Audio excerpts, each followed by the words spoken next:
welcome to episode 185 of Zapped to the Past. I am Adrian Mills. I'm joined as always by Mr. Graham Raddings. If you haven't listened before, this is a podcast where we discuss games that were released for the Commodore 64. Last week, we looked at our first batch of games from issue 75 of Zap 64, which we are in no way affiliated with, and we're sneaky in Security Alert, lumpen in Lone Wolf, and experimented in Exile. This week, we continue our look at the games in July 1991, along with what was lighting up our TV screens that month. Graham, fill our ears and hearts with joy at the games that we have to talk about this week.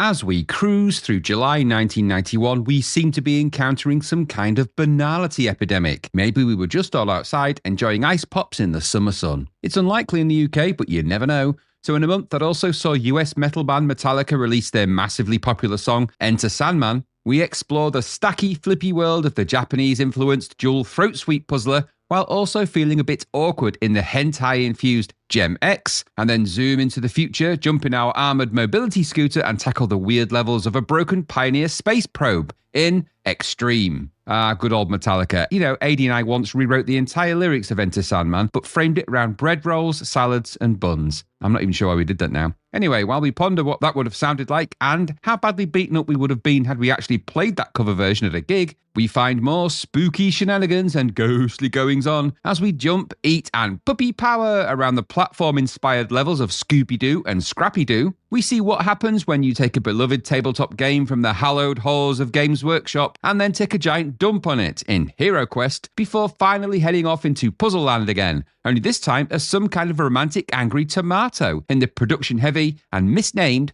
The Power. There are some big movies coming in July 1991, which might explain why UK TV seemed to just give up. And are the games coming out equally enticing? Well, that just depends on how tolerant you are of the colour brown. I don't know if it'll fill your heart with joy.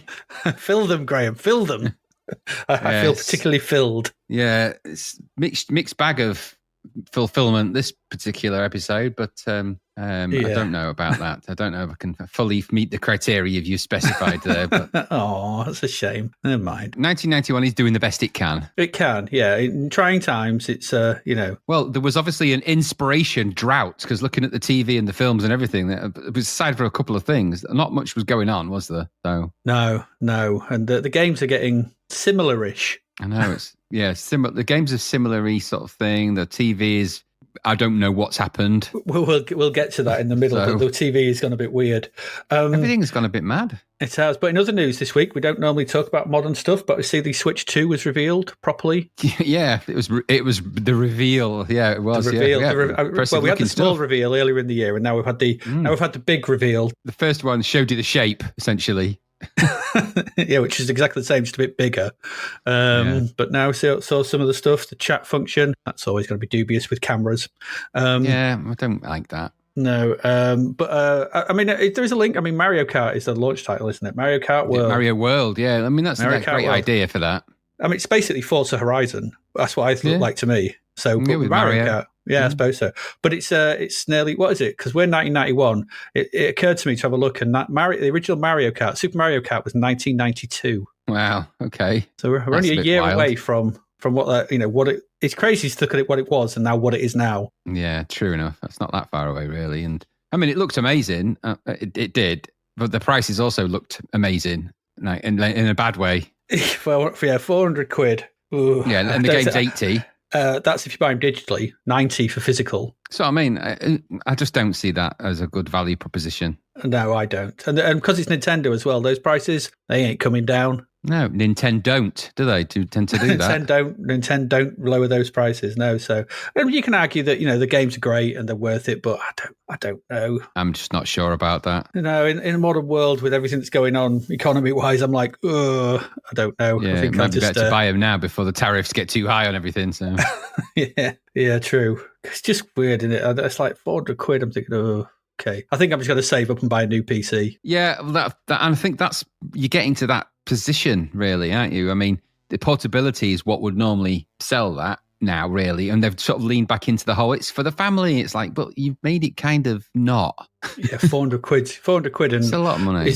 It is. I don't know. Is it that? I mean, yes, obviously for the big fidelity addicts out there, the 4K thing and all of that. So it looks amazing. Don't get me wrong, but am I going to get £400 and £500 worth of enjoyment out of the one I've already got a Switch? So there's the novelty that you can play GameCube games on it. I noticed, which was interesting, but which I do already on my PC, and on my GameCube, which I have still. So that's what I mean. So I'm just, you could probably pick up a cheap GameCube off eBay for £10 or something ridiculous if you really shopped about. And I don't know. It's a lot of money. It's a lot of money to justify for something that is one louder in my book. Yeah, really. I did find it weird as well that they were touting Wind Waker, weren't they? On it sort of thing, but it's like, I've got Legend of Zelda Wind Waker on my Wii U, which is upgraded and updated. I'm pretty sure I have anyway. Yeah, it's sat there. So in HD. So why would I don't know. Nah. You've already done it. I've already got it.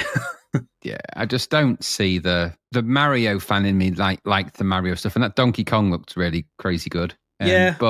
And Kirby and everything. It's just the endless repeating cycle of Nintendo release, isn't it? It's just the same. It feels like they do the same thing every so often. So yeah, the one game that did make me look, it was right at the very end. It was the From Software one, the Duskblood. Oh, the exclusive one. Yeah, from. And I was thinking, oh my god, it's Bloodborne 2. And then I found out afterwards it's not, well, in name only sort of thing, but in thematically. But then I found out that it's more focused multiplayer, and I was like, oh.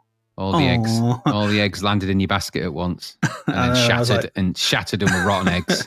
Absolutely. Someone came along and went, multiplayer with their fist. I was like, my eggs, my beautiful, beautiful blood eggs. Civilization 7 made me laugh. Is it Civilization? It's just an extra little bit of information, and you can use the mouse from the Switch, sorry. Yes.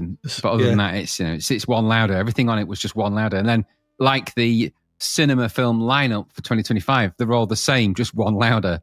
Jurassic World Reborn. It's like, really, again? Yeah, 28 years later, Megan 2. 28 years later, yeah. Another Final Destination. That name of that series is becoming increasingly dubious. Wrong. And the trailer for that was just obvious. It was like, oh, here we go. So horrificdeaths.com. Insert puzzle thing, marble drops on, chicken bagarks, that frightens a dog, that scares a cat, that jumps onto a fence, that falls over and lands on a tractor's start button, which then sends it off down the road with a plough on the back, and then it runs over the farmer, who then shouts that loudly that a bell rings, the bell vibration causes a pylon to explode, and then that falls on your ladder, which knocks you off and you break your big toe, and then a car runs over you. Unexpectedly, yeah.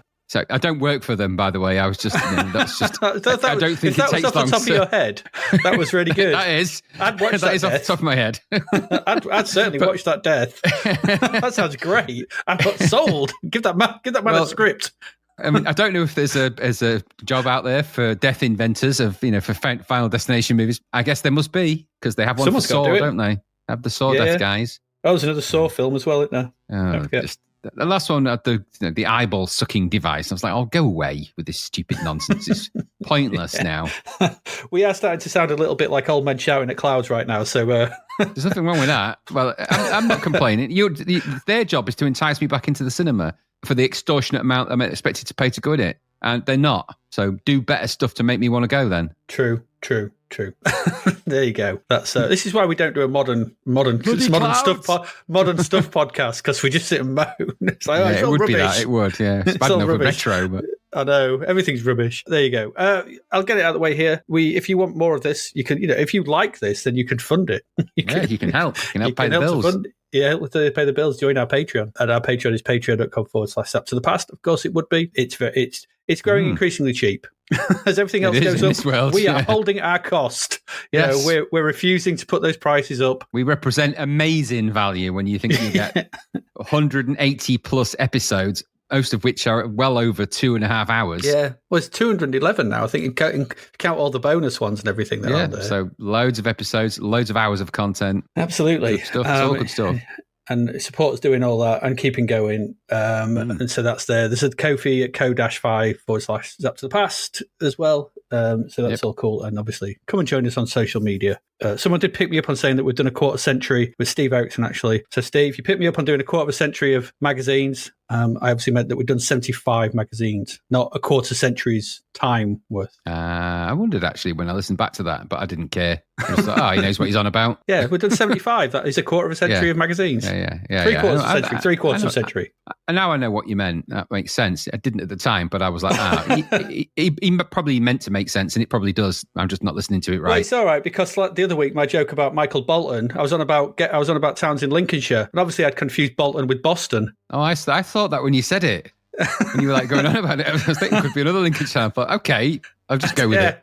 But the thing was, I actually wrote that down. I wrote it and then said it, and I still did twig. And afterwards I went, I've been calling a crab apple. But there you go. Don't plan that into your sat nav. Goodness me, you are going the wrong way. Absolutely. Can I go to Michael Boston's house? Michael Boston. Oh dear. Of the New Hampshire Bostons. No, he would be a tribute act, wouldn't they he? live just next door to the what's his faces, the Bulans. The Boston and the Bulans. It'd be a tribute act from the real Michael Bolton. It's just only people with the first name has to be Michael, but they can be any other town or county. As long as it begins with B. Michael Birmingham.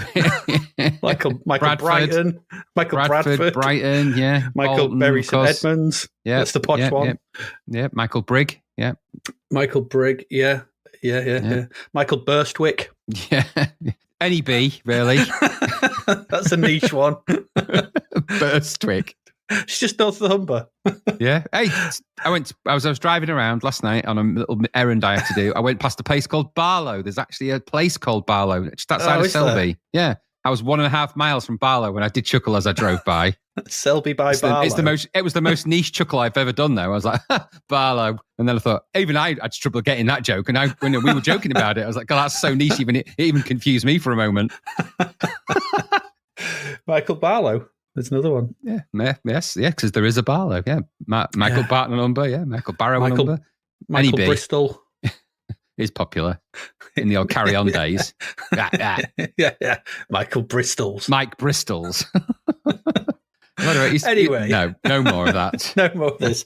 I think we've probably bored our audience. Should we go get in some games? We've got 5 this week. 5 Please. To get through. 5. Yeah. Let's get to the very first game then this week.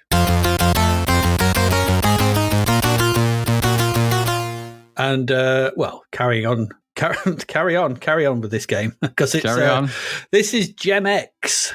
Gem-X. I don't know if you pronounce it Gem-X. It's got an apostrophe in there, hasn't it? I don't know how we pronounce this. Gem-X, I'm guessing. This is first up. This is £11.22. Weird. First up, Gem-X. And if you saw this, you might be mistaken in thinking that this is some sort of arcade conversion of some obscure Japanese puzzler. And because it looks and sounds like one, but you'd be wrong, Graham. You'd be very, very wrong. No, this is an original game purposefully inspired by Japanese-style puzzle games. An anime that makes sense. Of the time in both its look and content. Dun, dun, dun, dun. So, if you forked out the £11.22 for Gem-X, what would you get? Anyway, the publisher here is Demonware. Demonware. We'll actually get another game from them later this episode. They come along. We wait ages for Demonware. They turn up twice. And then they'll also turn up down the line. We will look at this, the oddly titled PP Hammer and his Pneumatic Hammer. I remember that. No, I don't. I remember PP Hammer and his Pneumatic. I remember something of that before. But we looked at a game with pneumatic hammers in before, haven't we? We have, which is called Pneumatic Hammers, I think. That explains that then. Yeah, not PP Hammer. The copyright of this is Keiko, Kaiko. And the musician here is Chris Hulsbeck. There's no other credits listed on Lemon, but Moby Games lists the C64 version of the game as the initial release for this, although it would go on to be released for the Amiga and ST. And Keiko, they're actually made up of Peter Tierolf on code, Franz Matka on visuals, and Chris Hulsbeck on audio.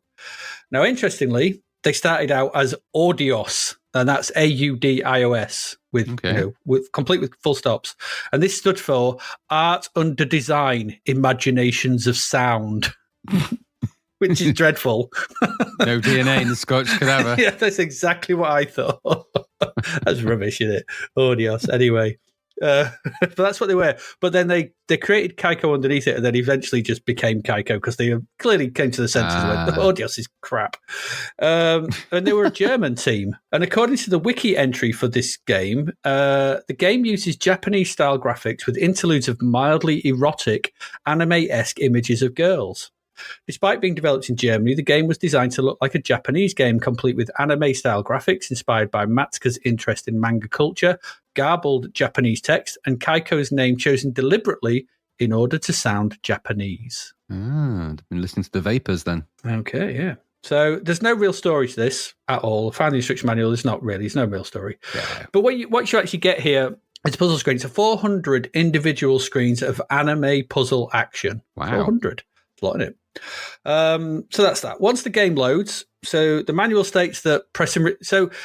The manual comes and it sort of is for Amiga, ST, and C64. It has all the instructions in, but I think some of the options don't work on the C64 because it says you can press return when it loads to access some options. You can't do that in the C64 version. There's no options at all. In fact, if you actually press return in the game, it clears the screen and loses you a life. So don't press return. Yeah, don't do that. That's a bad choice. What you do get though is a front end. There's a couple of nice images of Kiki. That's the main character in the game for some reason, and she's holding a gem. Okay, and yeah. But what you also get is a really, really I love this. The beautiful piece of music by Chris Hulsbeck. Really nice piece of music. And just let me take a moment here to say how bloody good this tune is. And it may be because we've not heard anything as good as this in quite a while. It's one of the best I've heard in ages on the machine. It's all melancholic and wistful. It's just got that really good feel to it, which some of the great C64 tunes have. And I'd never heard it before. I was sat here listening to it today for quite a while. I was like, this is great. When Hulsbeck does these kind of melodic tunes, he's bloody good at them. He's the master at them. He's the master at it. It's just so good, this piece of music, than the title screen. It took me back to those times when you would just leave the title screen on to listen to the music. And we've not had that for some time, actually. It's also, as well, I found it very evocative of the end of the Phoenix Wright games, the music that's kind of sort of comes up at the end of those games. It has that kind of style, which, going for that sort of Japanese style, he's kind of done it, but obviously 15, 20 years prior to those games. Loved it. Anyway, but for sound, this only got 76% for sound in Zap. He often gets the lower scores. I've never understood it. I mean, if you think Starball had a great melodic piece of music, we commented on it. That didn't score particularly well for its music. Neither did many of the other Hulsbeck ones, really, which is a great shame. Yeah, massive shame, because it's bloody great. Anyway. After that, you can press the fire, it starts the game. If you're playing off disc, I played off cartridge and I tried the disc version. So the way this sort of works is that every set of puzzles is a single load. Okay, so you need to wait for the first set of screens to load in. If you play off cartridge, it's kind of a bit more instant. But once it does, you're kind of greeted with a screen, and it kind of reminds you of loads of Japanese puzzle games, Columns, Puzzle Bobble, Puyo Pop, all this kind of split screen. The list goes on. There's loads of them. Because what you're going to see is a split screen with two grids of 8 by 10 squares on either side, one on the left, one on the right. And it's kind of surrounded by some, just some rocks. They're nicely drawn rocks, but just some rocks. So at the top, you've got the UI sort of built into the rocks. And this contains your score, the number of moves you have left, the amount of puzzles left to complete to move on to the next stage, which puzzle you're actually playing, the time left to complete it, and the number of lives remaining. On the right, so on the right-hand grid, you'll see a pattern of gems filling some of the grid or all of the grid or a lot of the grid. So you basically just see a lot of different coloured gems, okay? And they're on the right. And on the left, you'll see a similar layout of gems, but some of them will be different. It won't be exactly the same. There'll be different colours, okay? And this is what the sort of conceit of this game is. So down the middle of the screen, you're going to see from top to bottom 5 coloured gems. And these are from top, red, green, blue, purple, and gold. And there's like an arrow going from red to green, an arrow to blue, an arrow to purple, an arrow to gold. And I'll explain why it shows you this in a little moment. So you control as a little hand cursor in the left-hand sort of grid, and you move this around, and your job is to click on certain gems. And your goal is to make the pattern on the left replicate the pattern on the right. You do that, you complete that level, that part of the stage, and then you've got one less to complete to move on to the next stage. So you might have to complete 4 of these puzzles to move on to the next, or 5, and that's what you've got to do. So the way you do this is you click on a gem, Okay, and this makes it change. So clicking on a gem makes it change to the color 2 below it on the ladder of gems in the middle of the screen. So, as I said, they are red. What are they? So red. Where have I lost my? I've left my idea. They're red, green, blue, purple, and gold. Okay. So click on a red gem, and that's going to turn it into a blue gem. Okay, because it's 2 below it. Mm-hmm. If you click on a blue one, it's going to make it turn into a gold one because that's 2 below it. Okay. So clicking on these, you want to click on the ones that are going to then make that gem mirror what's on the right-hand side. Not all gems will need changing, just some of them. Okay. And that sounds particularly simple and easy. Okay. But it just clicking on a gem doesn't just affect that gem. It also affects the gems around it, so the compass points. So the gems that are above it, below it, to the right and to the left of it. Okay. And they degrade by 1 color. Okay, so a red will turn into a green, a purple will turn into a gold, and so on and so forth. And kind of that's it. So you've got to kind of work out which, if I press this button on, if I click on this gem, it's going to knock that one down 2, and all the ones around it are going to drop by 1. And then, so you're looking at it going, well, if I turn that one's got to be green, so I need that one to go down. But if I can't hit that one because I can't do it 2, it's a red.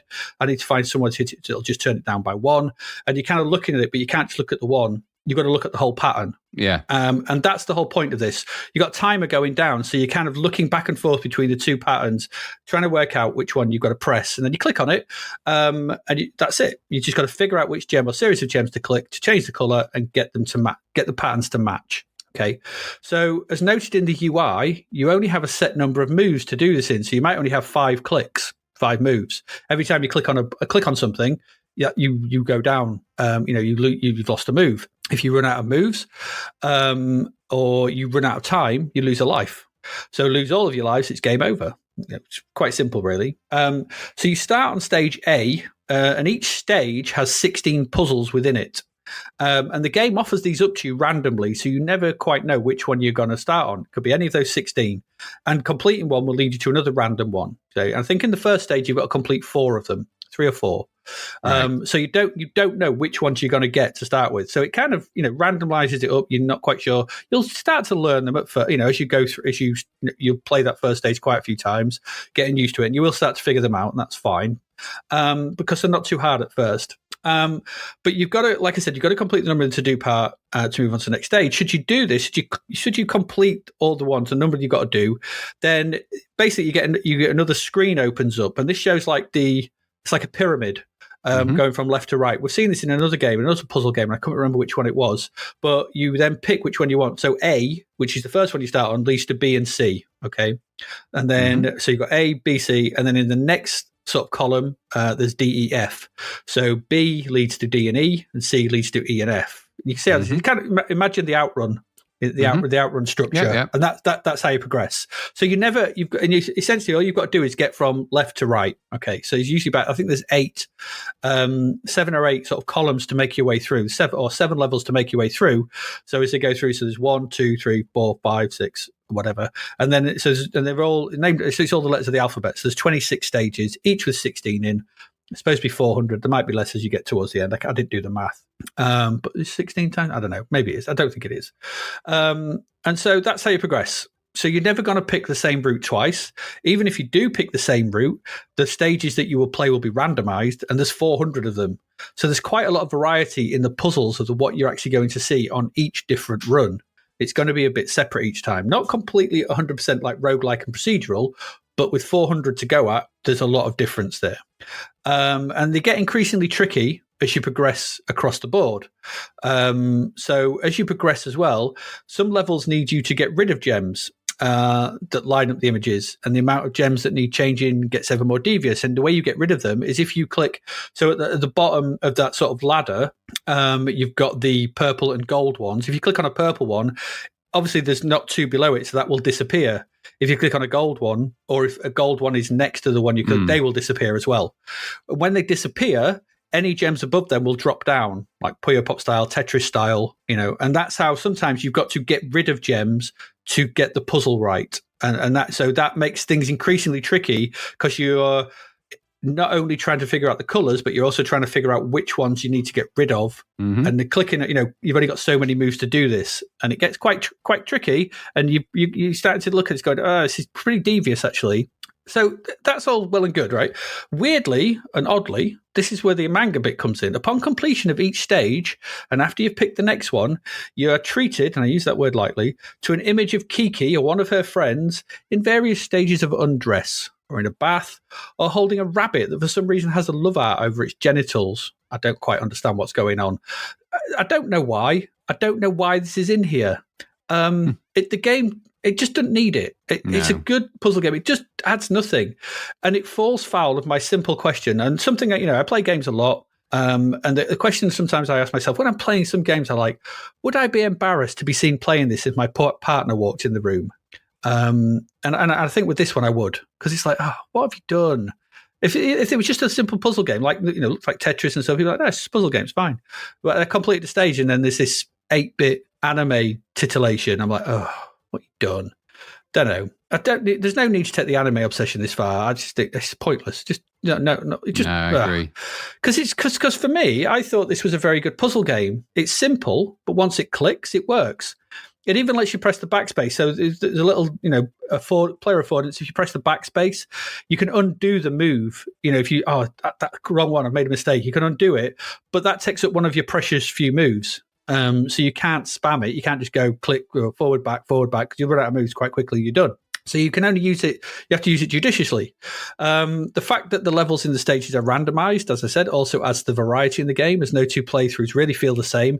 Even though you're ostensibly doing the same thing every round, you're just matching the colors. But then again, most puzzle games, a domino was you just building molecules. Tetris is you just clearing blocks. You generally doing the same thing over and over. It's just how interesting and sort of mind, how can you get your mind in that kind of works well. And whether you don't feel like you're being cheated, whether you've got the information in front of you, all the information is right in front of you. It's just down to you to work it out. The visuals themselves perfectly functional in the game. The gems and everything, it's all brightly colored. It's easy to read them. I mean, in the here and now, it's a color-based game, so maybe people color blindness might struggle with it, but they're kind of, red, blue, purple, gold, green. I think they'd probably stand out quite well. I don't know about the purple and red, but it's made in a different time. The sound in the game is great as well. As noted, a great title screen tune, suitably good in-game music, spot jingles throughout. It all sounds really nice. It moves smoothly. There's no bugs that I came across. The only issue really is the loading of each stage. So when you complete a stage and you've looked at your anime picture, it loads in the next set of levels. But because you're in there for quite a while solving a series of puzzles, it doesn't feel that egregious.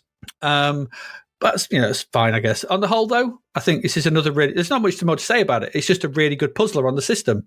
It looks, sounds, and plays well. It's simple, easy to pick up. Maybe it could have done with a code system to allow you to progress to the later levels quicker each time, because the early levels are pretty simple and they can get a bit... just want to get through these to get to the more tricky ones.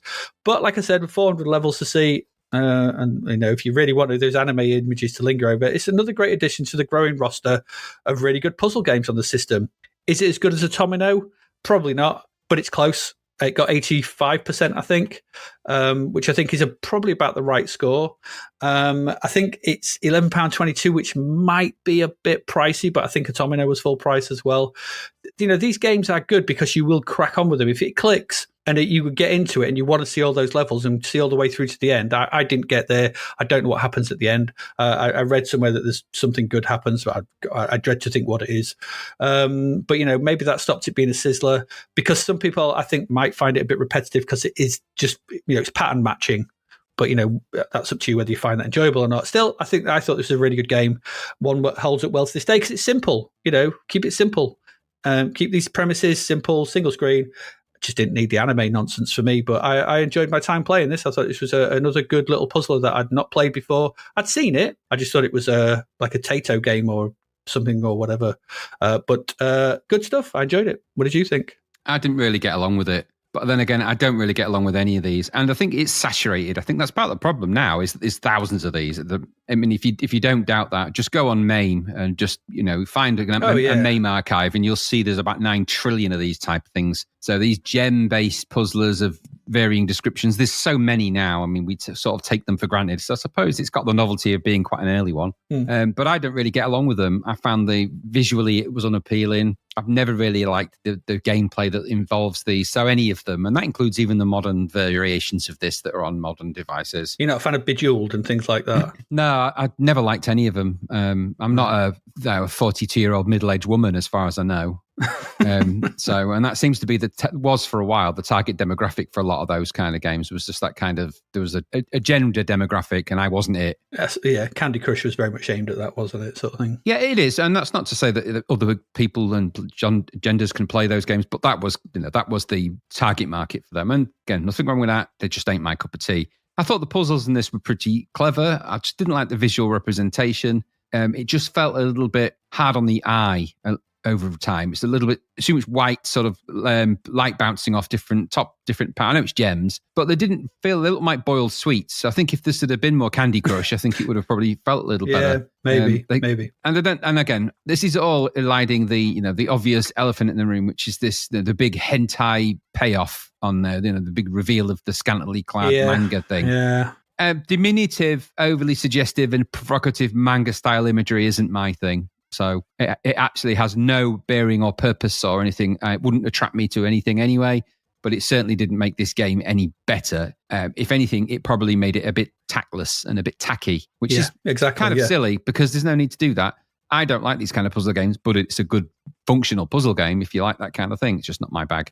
But that was really what I got from it. I took from it what I could, which was, it was never a game that was going to appeal to me or I was going to get into. Bubble Bobble and those ones where you shoot in coloured balls at the different coloured balls is about as close to this as I ever get, and that's not saying much. So other than that, what's that one you play where you shoot the marbles at the similar coloured marbles that go around a track as well? No, it's not Zumba, is it? Dance. Zuma, yeah, I'll maybe go there. I may play with the odd one of them, but this isn't my bag. So fill your boots if you like it. Just don't. If you like hentai titillation, I'm pretty sure in this day and age there's way easier ways of getting it than that. So. Well, yeah, absolutely. But it was just such a weird sort of addition to the game. It is great music, though. I know you sent me a message, and I was fresh off the bat of listening to some Extreme Noise Terror, and I don't mean the actual band. So I was straight off the back of something else, and so I re-listened to it, and it is a very good Chris Sealsbeck melodious piece of music. It actually feels like a song, and that's what I think sets it apart a little bit. So very good, but that's the only thing that I enjoyed out of this. No, that's fair enough. I mean, it is very much one of those. Like I said, it's in that over. If you don't get along with that, then you don't get along with it. It's never been my thing. The old whatever you call this genre, the puzzler, I guess. Not these kind, the gem-based puzzles. I don't know. Yeah, I mean, like I said, it feels more in the sort of. It's not quite puzzle. You just like stacking things. You like stacking Tetris, stacking gems, stacking blocks. You're a stacker. Well, what can I say? I worked in a shop. Exactly. Then you worked in a shop where you actually did that, like for a living, for a while when you in your teens. I know. So I've still been known when wandering around Tesco's to face up. I can imagine you would. I was like, those tomatoes aren't facing right. I'll just turn that right. Here you go. Do your job for you. You're terrible at your job. I can tell this was tickling your Tetris bone as well at some level. There's a bit of that in there. Lining up patterns and colours and stacking things. My gosh, if that doesn't tickle your Tetris bone, I don't know what would. Exactly. There you go. Gemex. Just drop the anime nonsense, please. There you go. Anyway, no. Let's move on to the next one. Another X game.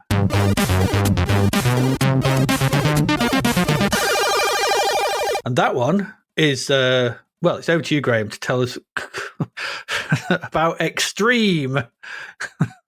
Well, I'll try. The misnomer Extreme. It's not like they make it easy for you, is it really?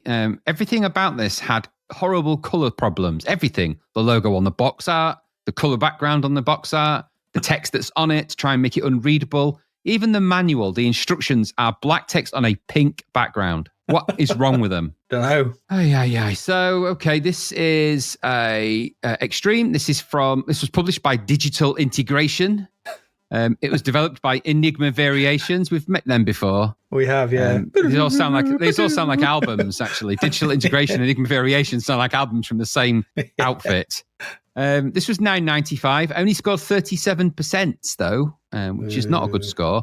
Coded by Mark Greenshields. Remember, he was the one that collected stamps back in the 70s, wasn't he? Now, he's famous or infamous. I don't know what you call it. He did 19 Part 1. Do you remember that? We didn't like that. Blazer, Hades, Nebula, but he did split personalities, which we did like at the time. We did like that, yeah. It was very good, yeah. The graphics are by Sam Mohable. Anyway, he did 19 Part 1 and Speedball. So the graphics for Speedball were okay. They were. And the musician here is Frederik Segerfalk. Now, he did Blood Money and Shadow of the Beast. So, that's some credentials there. And the box art, Steiner Lund. He's done quite a lot of box arts. Yeah, so it's got a reasonable team there. They've been around the block a bit. Not everything's successful, but it is what it is. And the job they had here was to convert a Spectrum game onto a Commodore 64, because this home was on the Spectrum, of course. Of course it was. More about that in a bit. So what's it all about? Well, I've got the box description, which says, and I quote, in 1973, the space probe Pioneer 10 passed Jupiter and left the solar system for good, or so mankind thought. In 3021 AD, an alien ship crashed to Earth. On board, space pirates have hijacked the probe and sent the ship's computer into a self-destruct sequence powerful enough to blow up the planet. Your task is to locate the computer and avoid total destruction. Missions include retrieving the energy crystals, swimming through hazardous fuel tanks in a hydronaut suit, and donning an exoskeleton for the ultimate showdown. Okay, and then just to cover the extra blurb, because it gets a little bit more specific in the mainlining instructions, which I'm going to try and read from, but it is pink with black text on, so forgive me if I don't get it exactly right. But it says here, in December 1973, the deep space probe Pioneer 10 past Jupiter left the solar system for deep space. It carried a plaque informing extraterrestrial beings of the whereabouts of the planet Earth. In 3021, Pioneer returns on board an alien spacecraft wanting to contact Earth. This is, by the way, the plot for the 78 movie Star Trek. It's Star Trek the motion picture. Yeah. Essentially. It's Vija. This is Vija coming back. Basically. No, this is a film that wears its influences very, very proudly. Unfortunately, I think that's a stag pirates have boarded and disabled the craft, resulting in the ship's computer setting the self-destruct mechanism. Odd. You are the first person to reach the ship after it crash landed on Earth. You have a limited time to disarm the self-destruct mechanism before it destroys the planet. That means it could blow up half the world. On evacuation, the alien crew have left behind various weapons and objects which will help you with your mission. They will be revealed by solving and completing the various tasks, but you must hurry. Good luck. Okay. And so that explains that. Hurry. Hurry up. Okay, so this was a big hit on the Sinclair Spectrum, actually. I think primarily because its graphics were considered quite good on that. And I guess they lend themselves to that high-res look and feel of a specky game. If on that version, I had a look. It scored 87% in Sinclair user, or Unclair user, as Crash once branded it. It scored 86% in Crash. They're pretty tidy numbers, aren't they? Yeah. They're not as good on the C64 front, 37% and 36% in Commodore format, which also has the honour of being their lowest scoring game ever. So, wow. Okay, things went wrong somewhere, didn't they? So something isn't quite adding up. On the surface, at least in terms of initial presentation, we have some nice graphics and title screens. They are of the Spectrum, but at this point, they look okay. They look pretty okay. The loading screen is a weird image, though, kind of a bodybuilding Darth Vader with robotic ostrich legs. I guess what you can say about that is it's imaginative, if nothing else. I don't. It's really strange. I think we might talk about it at another point. Well, but that's you don't actually appear in the game like that at all. For some reason, he's just topless on that. I don't know. And the Extreme logo on that is different to the one on the box art as well. So I'm just saying. Yeah, it is. Yeah. So no brand consistency. Oh well. The game then begins in a not dissimilar way to the last episode's Exile, actually. Indeed, there's a few similarities here and there, if I'm honest, but this leans more on the Cybernoid tip. I'm being very generous when I say that, than an out-and-out arcade adventure, but there are similarities. There are 3 levels to this game, each one a moderately different game type and view, and each one progressively crapper. So level 1, when you start the game off, so it's a one-player game, you start the game off. You start the game and your initial view is of your player sprite in the center of some kind of sci-fi environment / electric charge point for a vehicle. I'm not 100% sure how you describe the vehicle, though, at least at this point. It's kind of a motorized Caterpillar track rocket-powered wheelchair. Yes, some kind of turbocharged mobility scooter. Anyway, your mission here is to navigate the environment, shoot at or avoid the enemies that spawn all over the place, and then find the energy crystal. Once you do that, you must then get it to follow you to the power terminal so you can use its power to switch on the power supply and then find the exit door for the level. Sounds easy, doesn't it? Of course it's not. Your vehicle is susceptible to gravity and some version of Newtonian physics. Add to that a whole host of environmental hazards designed to piss you right off. So you have to traverse this place and noodle around, finding items, shooting enemies. If you hit too many bad things, you will lose energy. And if you lose too much, a giant blocky warning text will appear alerting you. It's like being warned by CFAX. Luckily, if you can get back, if you can get back to your charge point, this will charge up your energy and your weapon again. The game view here is the horned UI at the bottom and around the sides with the game window in the center. The UI details I thought were okay looking. The colors have that Spectrum Trantor look vibe about them. But the design is meant to look like you're viewing from your helmet, Snigger, I think. You can tell these guys had previously made flight sims, I thought, when you look at that design, because it kind of looks... They did the F-14 flight sim, I think, was one of theirs, because they sort of... And it kind of looks, if you look at it, kind of like an aeroplane view with the cockpit around the sides, and then you're looking at the sort of view through the center a little bit. Yeah, I can see maybe that. It works. At the top of the UI is your energy indication, and also where some text occasionally appears. At the bottom is your score, the timer, the high score, and the indication of the weapon or item you are currently holding and using. You can change these by pressing the return key. Other controls here are joystick for directions and fire to shoot. This is a gravity game, so you also need to factor in constantly pushing upwards because it will drag you down. It keeps dragging you down, EastEnders style, dragging you down. It does. As you float around, you'll pick up score boosts, timer boosters, and of course things like smart bombs and shields and zippy speed ups, which you can switch to and use. The puzzles, such as they are, seem pretty obvious, and they're not going to take you very long to figure out. And the design is more of that annoying type of controlling the character in tight spaces presented as challenges, and that happens too often in this game. So a lot of this game is navigating in a tiny square of non-death space surrounded by death space that's moving around. Graphics for the enemy sprites are okay, though Spectrum looking. None of them are terrible, but they don't look as good as the Spectrum, and they lack the details required here. And also, we're back again to the issue of no proper smooth scrolling, and also massive overuse of character graphics instead of proper hardware sprite multiplexing. It gives this an immediate Spectrum look and feel, and it's supposed playable. But when you've played Cybernoid or games of that type, you know the C64 can do better than what we've got here. Right from the get-go, you know. So you'll finish level 1, level 2. It's a strange old thing, this. You now need to get to the computer room, and the only way to do this is through the fuel tanks. This requires you to ditch the rocket-powered mobility scooter and climb into your hydronaut suit. You are advised that you must navigate around, find the computer key, and look out for gamma fish, which you can kill by triggering mines. Now, call me old-fashioned, but putting explosive mines and fish in your fuel tank seems highly unusual, not conducive to proper fuel management of any description. You're going to have to call out the RAC for that, aren't you? You're going to be stuck at the station. Exactly. Oh, I've put the wrong fuel in. I put fish in. Put fish and mines in there. Oh, well, I'll climb in the tank and have a swim around. Get me hydronaut suit out.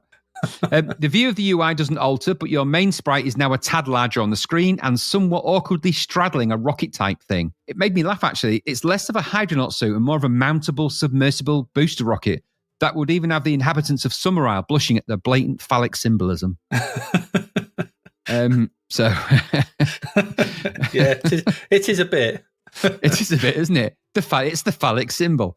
And so you scoot around again in a kind of watery physics this time, avoiding mines and fish. It's a short level, like less than 50 seconds, and really feels like there's little thought to it at all. The challenge in this view is more that it's more zoomed in, giving you less viewing area and visibility of oncoming mines or fish. And so your energy can quickly deplete unless you just avoid the mines or the fish or blow them up.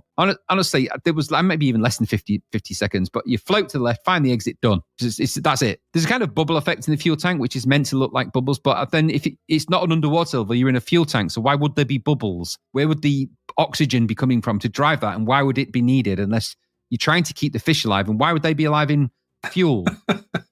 Fuel fish. We're never going to find the answer to those questions, are we? Anyway, I made me think instantly. I thought, what other games have I played where there's been a second level fishy type thing? And I was immediately drawn to Nebulous and how great a little mini game that was, where you go under the water and you got to shoot the fish and then you come back up to the next tower. That's way better than this, and that was in one load and way better. That was a nice looking thing. So I thought, there's that. And then when you do get through the 50 seconds of level 2, which again won't take you long, you get to level 3, the final level, where you must find the computer and destroy it, and then things take a turn for the worse if that's possible. So now in this level, you've been awkwardly attached to the robot chicken legs with a view that is even more zoomed in. You're positioned on the left of the display. The UI remains in place, and you must strut along left to right, periodically shooting or watering. It's hard to tell at this point. Enemies that appear on the right of the screen, all 3 of them. Your legs are an attempt at animation, but in reality, they look like a badly controlled marionette. Your embiggened view takes up so much of the screen that there's little else to see. I've no idea why they made this so zoomed in. It's really strange. You have a limited amount of weapons and ammo here as well, not that it matters, and the level progresses as you awkwardly chicken strut and kind of float and menace approaching enemies. At a certain point, a giant CFAX red alert message keeps disrupting you stomping around and shooting. And so you're approaching the big bad computer, which looks like a broken stack of Ferrero Rocher. Initially, and then changed into some kind of 80s robot. It looks a bit like the one out of Rocky 3, or Rocky 4, actually. One of the Rockies. Rocky 4. All the while with the constant red alert appearing in that kind of blocky CFAX writing. And I can tell you that will piss you off eventually, because as you go in the game, you go, red alert, 3 seconds later, red alert, 3 seconds later, red alert. You're like, just stop doing the red alert. Then a half-hearted text message saying, well done, the game's over, well done, and that's it. Final playing time in that level of about 2 minutes, and only because it keeps stopping with them stupid red alert messages. If you didn't have that, you'd be down to 50 seconds again easily for that. There's no difficulty in it at all, none. You're not challenged anyway. I shot the computer, it kept red alerting me, done, finished the game. Took me no time. So the game took me in total a cozy less than 8 minutes probably in total, because the first level took a little bit. It's not much to do. Gameplay throughout is flickery and unpleasant. Graphics, while large, are clunky and also unpleasant with blocky edges and a weird mixture of resolutions that doesn't work in reality. This is why people get de-resed in Tron for this very crime. Odd colour choices that don't work on the C64 too. Greens and blues. All feels like someone just pushed Z80 code into the C64, move things around screen RAM instead of scrolling things around properly using the right register, D016, as we all know, and then moved characters around instead of proper sprites, and the end result is this ghastly thing. So I didn't enjoy what I played. Level 1 is the most interesting, I guess, in terms of gameplay and visuals. It's slightly less zoomed in view. So while still too zoomed in, it at least means you get a little bit more view of the environment. And at least it has an environment, because the rest of the levels don't really. This level has the most graphics in it out of all of them, in fact. The other 2 levels are both graphically inept, highly suggestive in the case of the weird phallic hydronaut suit, and way too short. Adds to that, flickery action, no proper scrolling, no proper sprite routines or multiplexing, a build up to a giant robot man with chicken legs on a fool's errand to nowhere interesting. So disappointing is the best word you can throw in here. Some nice presentation at the start, but this is better on the other 8-bit machines, particularly the Spectrum, which is kind of its logical home. The music here, by the way, it was all right. One tune in there. The sound effects have got a weird Spectrum-y feel to them anyway, leaving everything feel like no one could be bothered to make this conversion properly. And that, for me, spells no good. So, no. What about you? Yeah, what a boring thing this is. It's boring as well. It's called Extreme. If you're going to call your game Extreme, you better have something extreme about it. There's nothing extreme about this. No. Extreme boredom. That's what I've got. There's some nice front end. There's a nice picture on this thing, an okay tune, and that sort of robot face talking to you and telling you the story. Yeah, I was thinking, okay, that's all right, yeah. But then you start playing it, and the horrible character graphics and things disappearing be like horrible Spectrum roots, and the whole thing is just plodding and boring and uninteresting. What did I do? That first level, I flew up top, shot a switch, dropped down into a black hole, went along a thing, shot another switch that released a cube that moved at the slowest speed ever. This purple cube, and then moved across the level. And I couldn't get, because then there was these doors which I couldn't get past. She said I had to find the speed boots or something. I couldn't find them. The speed booster, yeah. I couldn't find them. I found a sort of smart bomb that didn't do anything. That got rid of my shield, which I could have done with. Yeah. And then I was like, I don't care. I had no idea what was going on, nor did I care. It's tedious, utterly boring, and Spectrum-like. There are ways to make games, and this is not one of them. It's very true.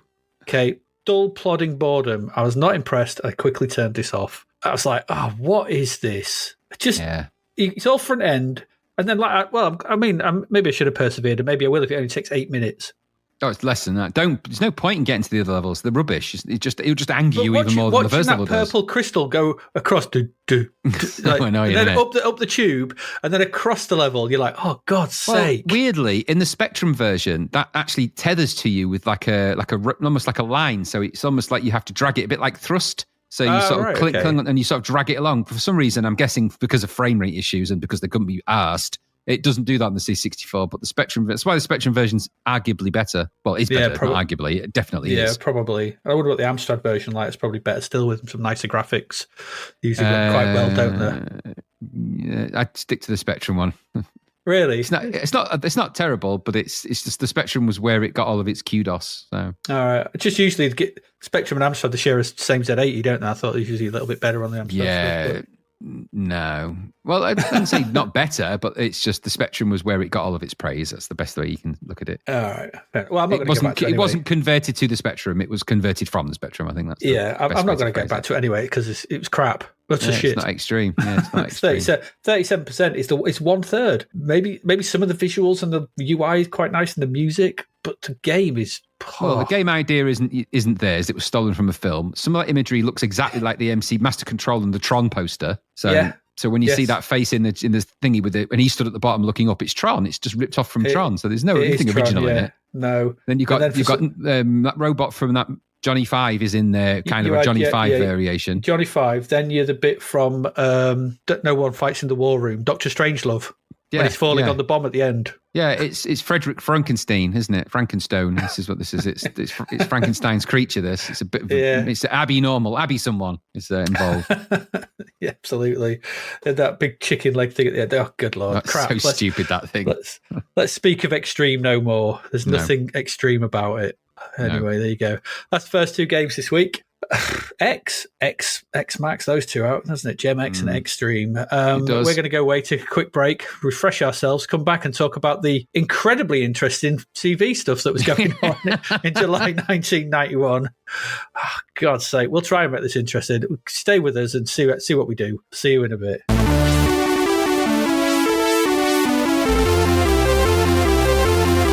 Okay, we're back.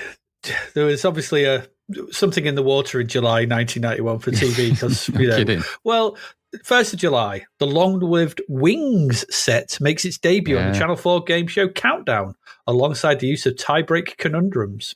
Yes. There you go. Well, okay. It's like brilliant. I mean, have you been a lifelong Countdown fan? That's the first question. Yes, because I did watch the very first episode when Channel 4 started. When they first switched.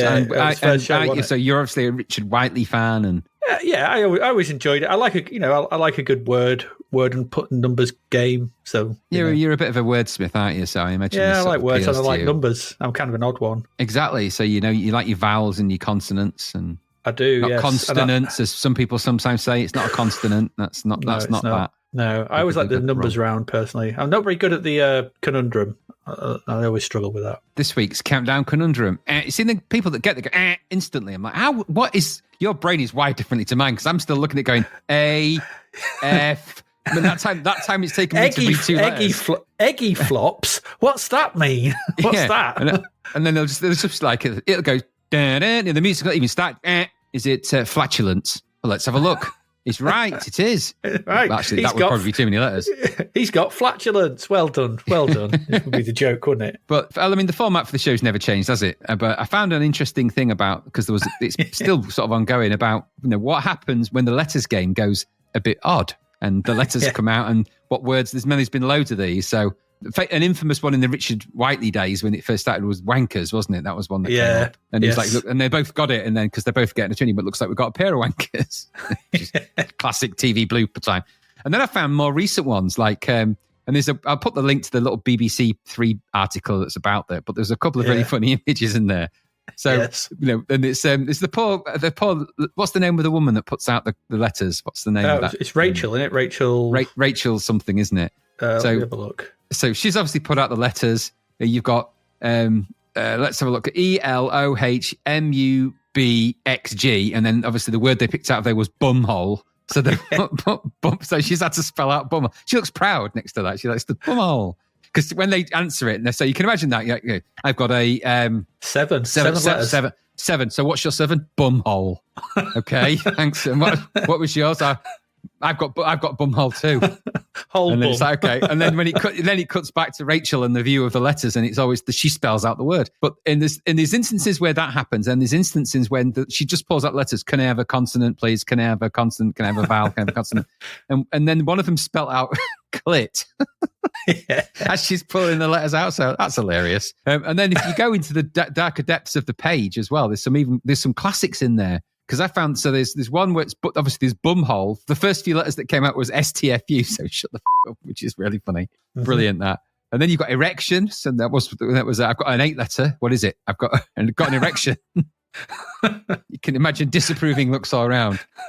There'd be sniggers from the OAP audience. I was just looking at thinking, if only that Q, because the final letter out of the selection was Q, and if it was an S, I've got erection. We've got plenty of erections. And then the other one is where she pulled out the letters individually and spelt out piss. Yep. Such a child, but it killed me. And then bulge made me laugh a lot. Bulge. Someone said, I've got a 5-letter word, bulge. Yep. I'm such a man child. But anyway, So that happens. But, those things happen. I'm trying to make a very dry month sound exciting. It's an otherwise dreary month. But maybe those things happen then. I don't know. It seems to happen more now than they did back then. I don't know why. There are some others on that page as well from some of the Twitter ones on there. Someone's done helmet, which is like made them snigger.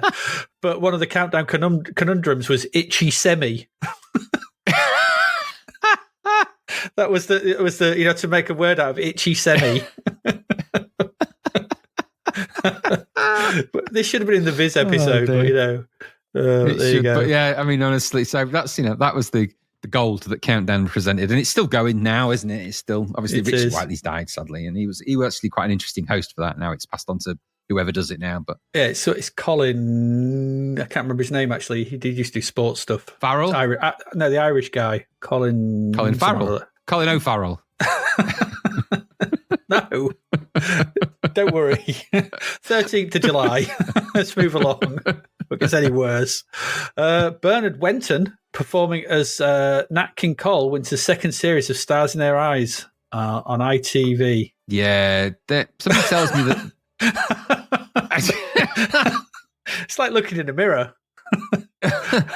There's a clear and obvious problem. I mean, I'm assuming somebody pointed out. I mean, I suppose we should be grateful for two things. Firstly, it was a white guy that won it, and obviously Nat King Cole is a black guy. And so, but he did sound a bit like him. All right, it's a sound-alike show, in it, and they never really looked like the people. But mercifully, and thank heavens, they didn't do something stupid. Yeah. Which in that era they could have done, and thank God they didn't do that. They didn't go Sean Connery, let's make him Japanese, just to give you an idea of what I'm talking about. I'm not even going to say it because it's so offensive, it's horrible. But they didn't do that. But it was a classic. Well, you looked out like him, but he did sound like him. It does start to make me understand that Reeves and Mortimer sketch more. Yes. Every time I see a clip from Stars in Their Eyes, George Michael, you look out like him. It's like, you really don't. He really doesn't look anything like him. And nor should he. Thank God they didn't do that. They just dressed him in kind of a suit, and I was like, oh, thank God for that, because this could have gone badly wrong. But yeah, it very well could have. You know what? He did it, and he won. And I've obviously found the clip because the final is on YouTube. Of course it is. So I'll post the link. You can go watch it yourself and close your eyes. And it's like listening to the man himself. Open your eyes and it's not. He looks out like him. Out like him. Ding, ding, ding, ding, ding, ding. 14th of July, Sue Lawrence wins the 1991 series of MasterChef on BBC One. Ah. Okay, well done. There she is. She's still going. Personal phantom zone. Yeah, she's still going. She's been trapped in a kitchen since then. She's not allowed to do anything but cook constantly. And all she's allowed to eat is gravy granules. So she's looking good for that. I suppose so. The Bisto. Yeah, exactly. That's all she was. It's BBC, isn't it? So unbranded. They just put, they just said gravy granules on the white label that they printed and glued around the Bisto box. Yeah, Bisto wrapper. Bisno. Yes. 14th to 25th of July, Sky Sports broadcasts full live coverage of the 1991 World Student Games, which are held in the UK. This is the only time that Sky has broadcast a multi-sport event, and it is the only time the event has been broadcast live. That's really strange, isn't it? It's a strange thing to do. Something tells me it was a tech test. And then we're like, right, then we need to test this equipment. How are we going to do that? I don't know. Film that. So it was in Sheffield. It was held. The opening ceremony was in Sheffield. I've never heard of the World Student Games. I hadn't. I didn't even hear of it at the time, and I was definitely around then. However, I did find the opening ceremony. I found the opening ceremony on YouTube, and I skipped into it thinking, I don't want to go through there and the walking on and the holding up the flag stuff, and so see what the meat and the meat and two veg of it all was. And it was just loads of flat cap. What I guess were people from Yorkshire hammering steel girders. I was like, okay. And I switched it off. So, someone at Sky was going, who commissioned this? Yeah. We've got 11 days of this. Exactly. And I mean, it's great. I mean, it's great that they did that, in terms of the students' coverage and stuff like that. But I don't suppose anyone watched it apart from the families of the students that were in it. But there you go. Yeah. 24th of July, the final programme to record at the BBC Television Theatre in Shepherd's Bush is broadcast, and it's an edition of Wogan that was recorded on the 18th of July. Couldn't even be bothered to do something on the night. That'll do something. It could have done, couldn't they? But that's Wogan for you. Yeah, it was always Wogan back then, wasn't it? Wogan was everything. Wogan was he was the biggest thing about the BBC, wasn't he, Wogan? He was, yeah. Well, he was huge on the radio at that point still. He was very popular on the radio show that he did. It was like one of the most popular shows they had at the time. And they could actually pay him with old teapots. So it's just a weird contractual thing. I can't explain it, and I'm not going to even try. He was happy to receive them. Well, he was. That's what he worked for teapots. I mean, that was on his cardboard placard that they took off him when they employed him. Yeah, it's because he could eat them. He would often be seen chowing down on a teapot. Well, he lived in one, didn't he? Made up of smaller teapots. His house got bigger every time he got paid. Just added another wing with his new teapots. Well, he always wore teapot-like outfits or teapot, it's on his outfits, and he wore teapot shoes, which must have been awkward and uncomfortable. This is starting to sound like the song about, what's his face, the artist. He wore cats and dogs. He was made of teapots. He did. He just loved his teapots. I mean, what can you say? It's a guy who likes teapots. It's fair. That's fair. It's allowed. Who's the artist? Lowry. That's what I'm thinking Lowry, of. Yeah. The song about Lowry, who painted matchstick cats and dogs. Matchstick cats and dogs, yeah. Yeah, Wogan likes his teapots. Yeah. He got paid in teapots. Anyway, 31st of July, Pavarotti was in the park. He was. Got arrested, dirty boy. No, it was a concert celebrating 30 years of Luciano Pavarotti's operatic career in London's Hyde Park. It's attended by an audience of 125,000 people who gathered despite the wet weather, and is broadcast to 30 countries. In the UK, the concert is aired by Sky. Notice the takeover has started of everything. Yeah, but thereby guaranteeing that a greater percentage of the population didn't see it. No, they wouldn't. No, well, 125,000 of them did. Well, yeah, that's the people who paid to attend, because I don't think it was free. It might have been. I don't know if it was, though, but maybe it was. But what's important here is that the broad-based demographic for Sky were probably not the kind of, speaking demographically, probably not your average Luciano Pavarotti listener. I don't know. He was big at that point because of the World Cup. He was always big bellowing voice, big man. He's a big man with a big bushy beard. He was. I couldn't stand him, personally. I can't stand that kind of stuff, so it does nothing for me. Well, opera, isn't it? Yeah. But I like opera. I don't particularly like Puccini's operas, so there you go. There you go. I'm just not cultured enough. Dorma and stuff like that. No. It's not the culture. It's just, I think we always see the songs, but they're decontextualized out of an opera. And you need to see them in the context of the opera, because an opera is a story. It's like taking one page out of a book and describing the entire book from that page. It's just a fancy musical with high-pitched voices. Yeah, it is. Yeah, it's great. I mean, it's amazing talent that's involved, but it's not for everybody. I'm a huge opera fan. I like Bugs Bunny's opera. What's Opera Doc, particularly. Yeah, absolutely. I like that one. Yeah. Let's get into the new shows. Oh, God. Oh, great. 5th of July, there was Rich Tea and Sympathy. Comedy set in a biscuit factory. Everything I needed to know about the show I learned from the opening credits, where it was just boxes of biscuits with people's faces on. I'm like, this program needs to be stopped. Well, it did. I don't think it went for very long. It's just rubbish. I watched a bit of it. I was like, where's the jokes? It's supposed to be a comedy. Yeah, it wasn't very funny, was it? Who was in it that was famous? I can't remember the famous people. There's a few famous faces. Patricia Hodge, Dennis Quilley, Lionel Jeffries, Gene Alexander. No, of course it did. Yeah, la-di-da. Gene Alexander was in it. Yeah. Oh, I want to know who James Warrior is. He sounds cool. He wasn't in it for very long. I thought they'd have picked people who had names like biscuits. Johnny Bourbon could have been in it, couldn't he? He could have been, yeah. Frankie Garibaldi. Yeah, Max Wafer. Well, it's just Gary Baldy. Gary Baldy, yeah, he could be in there, yeah. It's just, hey, I'm Gary Baldy. But I've got a fine head of hair. Lionel Rich T, of course, he could have been in there. Lionel Rich T, yeah, absolutely. Patricia Digestive. She could have been in there. Sorry, Patricia Hobnob. Patricia Hobnob, yes, absolutely, yeah. And they should have had someone called Richard T.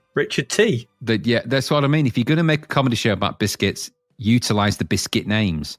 Yeah, absolutely. Ginger Nut. Yeah, you could have had that. They're not called that now, are they? Not allowed to call them that, I don't think. Yeah, Ginger Nuts. Yeah, they still are. I buy them. Are they still called Ginger Nuts? I thought they'd be called something more politically sensitive or something nowadays. No, the ginger and they've got nuts in. They don't have nuts in. They don't have nuts in at all. Anyway, 6th of July, Alfred J. Quack. Yeah. What was this? Now, didn't we come across a game that featured a quack some time ago? I'm sure we had because we joked about there being a quack addict in it, and so maybe possibly, this is something to do with that. I'm sure we had a quack game. Maybe there might have been something quack, but either way, no good. No, this was some weird Belgian thing, I think. Yeah, cartoon about a duck who gets Mr. excited Quack. seeing another duck. And the way they've drawn the female duck looks like she's got boobs. I thought everything about it was horrible. Everything. Yeah, but she looks like a real duck. It's like weird. Yeah. I'm just glad I was not watching animations at that point. I would have been deeply traumatized by that and most of these other crap that we see. Yeah, you would have been. 7th of July was Chimera. Oh God! Did you watch any of this? The story of the the monkey boy. I didn't watch it at the time, although I remember all the fuss in the adverts because it was quite violent, actually, as I recall. I mean, it was quite gory. I don't know. I watched flicked through it and I didn't see anything, but for the time, maybe it was. Yeah, I think it was considered because it starts off with a crash, doesn't it, in an operation and stuff, and it was pretty gruesome. Yeah. So, for those who don't know, it's a British science fiction horror drama based on the 1982 novel of the same name about genetic engineering. It was a 90-minute. No, this story focuses on Chad, a young half boy, half chimp, developed by scientists as part of a top secret government operation. However, Chad becomes aggressive. Who saw that coming? Strong and uncontrollable, with the inability to communicate on a human level. Escaped from the lab, brutally killing several nurses and scientists in the process. The hunt is on to find and capture Chad before the public encounters this strange and dangerous creation. During Chad's escape, he wrestles with his natural child tendencies after befriending some local children, trying to control his wild primal inner instincts. I watched a bit where he was dressed in dungarees playing cards with two kids, and he lost and then jumped on the table, then went and got sad in a corner. Yeah, and isn't this just our friend Gary's life being played out right before our eyes? Everything about that description. Yeah, I've seen him jump on a table and get angry when he's lost at cards. Well, look at that story. Just take out the word Chad and just put in there Gary. The story focuses on Gary, a half boy, half chimp, developed by scientists as part of a top secret government operation. It's like they wrote it about him. We love him, really. We do love him, really. But it could be that. It's just the part where it says he becomes aggressive, strong, and uncontrollable. That's Gary That's Gary to a T. Yes. Yeah. He is a very strong man. He is. He's deceptively strong. He has. He's got really strong fingers. Yes. I don't want to know how you know that, but he has. Because you used to do that game sort of thing where you'd lock hands and then try to turn each other's hands upside down and push up, and it really hurt. He'd always win. He had really strong fingers. I'm not sure what games you're playing. That sounds very dubious. Push up what? just trying to lift. You're just pushing upwards. Like Peanuts, is that something they call it? Is it? I think so. Yeah, it might be Peanuts. Yeah, yes, that game. Okay. He always used to win. He has got strong hands. Well, he would do. You don't want to know what he does with those hands to get him that strong. He's got a very strong grip. I know. My hands were really odd for like weeks afterwards. But if you ever need oranges squeezing, he's the guy to do it because he's an orange squeezer. He always has been. He's great at that. He does it against his forehead, doesn't he? Like Homer, the juice loosener. Does he mean so I want to see way? Him do that now. Gary, can you film yourself doing that so I can see it, please? Squashing an orange against your forehead. Just for me, just for old time's sake. Just for your old friends. 7th of July, Kid and Play. No. Yeah, I don't think I was the audience for this cartoon. No, I certainly wasn't. I'm not sure Britain was at this point, really, because it was very American. Very, very. As was the next one, 13th of July, there was Gravedale High. Oh, it's so crap. Awful. It's from the same god-awful place as the Groovy Ghoul is, I think, at some point. Is it? No. I don't know that for sure, but it's that oeuvre. Yeah, it's sort of comedy, spooky characters and cartoon. Yeah, but doing dreadful. Stupid stuff. Oh, so bad. So bad. Dread. 15th of July, Plaza Patrol. Who keeps giving Cannon and Ball sitcoms? Who wrote this rubbish? I got about 2 minutes in and turned it off. Absolutely. Is it meant to be a kids' show or not? I couldn't figure it out if it was or it wasn't. Well, the first thing with Bobby Ball walks in sort of thing, and some woman's bent over and he's like holding his hands up like he wants to take a fit photo of her ass. I don't think it's a kids' show. Oh, God, that's so bad. But everyone thought they had currency, but they didn't. No, at this point, they were on the way out. Yeah, they were a threepenny bit in a world of decimal stuff. Yeah, they were. Or whatever the new stuff was. Murder in Eden was on the 19th of July. Creepy opening credits on that, to say the least. Were they the opening credits? I don't know what they were. It's I'm not sure. I found the first episode on YouTube when I'm watching it. I was like, oh my Lord, I don't think that's very good. That shouldn't be. No, there was that guy watching this little girl play a piano through like these ball things, whatever they were. There's like, I don't know what they were, but he was getting increasingly sweaty. And then this other guy came up behind the girl and then ran his hand down her front. It's just very odd, very unpleasant. No. I was like, oh, no, don't like good. this. No. 19th of July, very big, very soon. The Life and Times of Paul Who keeps Shane. giving Paul Shane shows at this point? Stop it. I don't know why they keep giving him shows. I don't understand. It's rubbish. If you don't know who Paul Shane was, he was in High. He was Ted. Was it Ted in High? It's just, I watched a bit of this. This was crap. Yeah. It's just awful. God's sake, I'm glad we were like doing other stuff in the summer of 1991 because we're not watching this rubbish. Yes, we were. Because on the 20th of July, you had Roy's Raiders, a comedy about motorcycle couriers. Oh, who's commissioning this? No one's watching that. They're siphoning money off somewhere. Somebody's getting very rich on these, and I don't know who, but it's not me because this is crap. 21st of July, Great Expectations. Yeah, another adaptation. It's got Anthony Hopkins in it. Boring. Yeah, I don't know. And finally, what a crap month for telly. 30th of July, Johnson and Friends. What was this? I don't know. A scary proto-Toy Story Australian show. I have no idea what's happening with it, though. I didn't get it. Yeah. It was weird. It was like this lonely elephant with this elephant sat there going, he's an elephant and he's all on his own and lonely. I'm like, where is this going? Yeah, and then that weird thing that came around the corner. And I couldn't work out whether it was normal people filled with massive set props or kids in suits. But it was really weird. So maybe some of our Australian listeners can fill us in on Johnson and Friends because I ain't got bloody clue. And that's it went on for 7 years. Did it? Yeah, 1990 to 1997. 7 years. Oh, God, yeah. Good Lord, you have my sympathies. Rubbish. That's it. I mean, we did our best. We did. We did our best, but there's not a lot of material to work there. We're going to go away, take a break, and I'm very sorry about that, but that might be the most boring segment we've ever done. But we'll come back. We've still got 3 games, so, life's looking up, maybe. Life's looking up. We've still got 3 games to come, so please stick with us. We'll be back in a minute.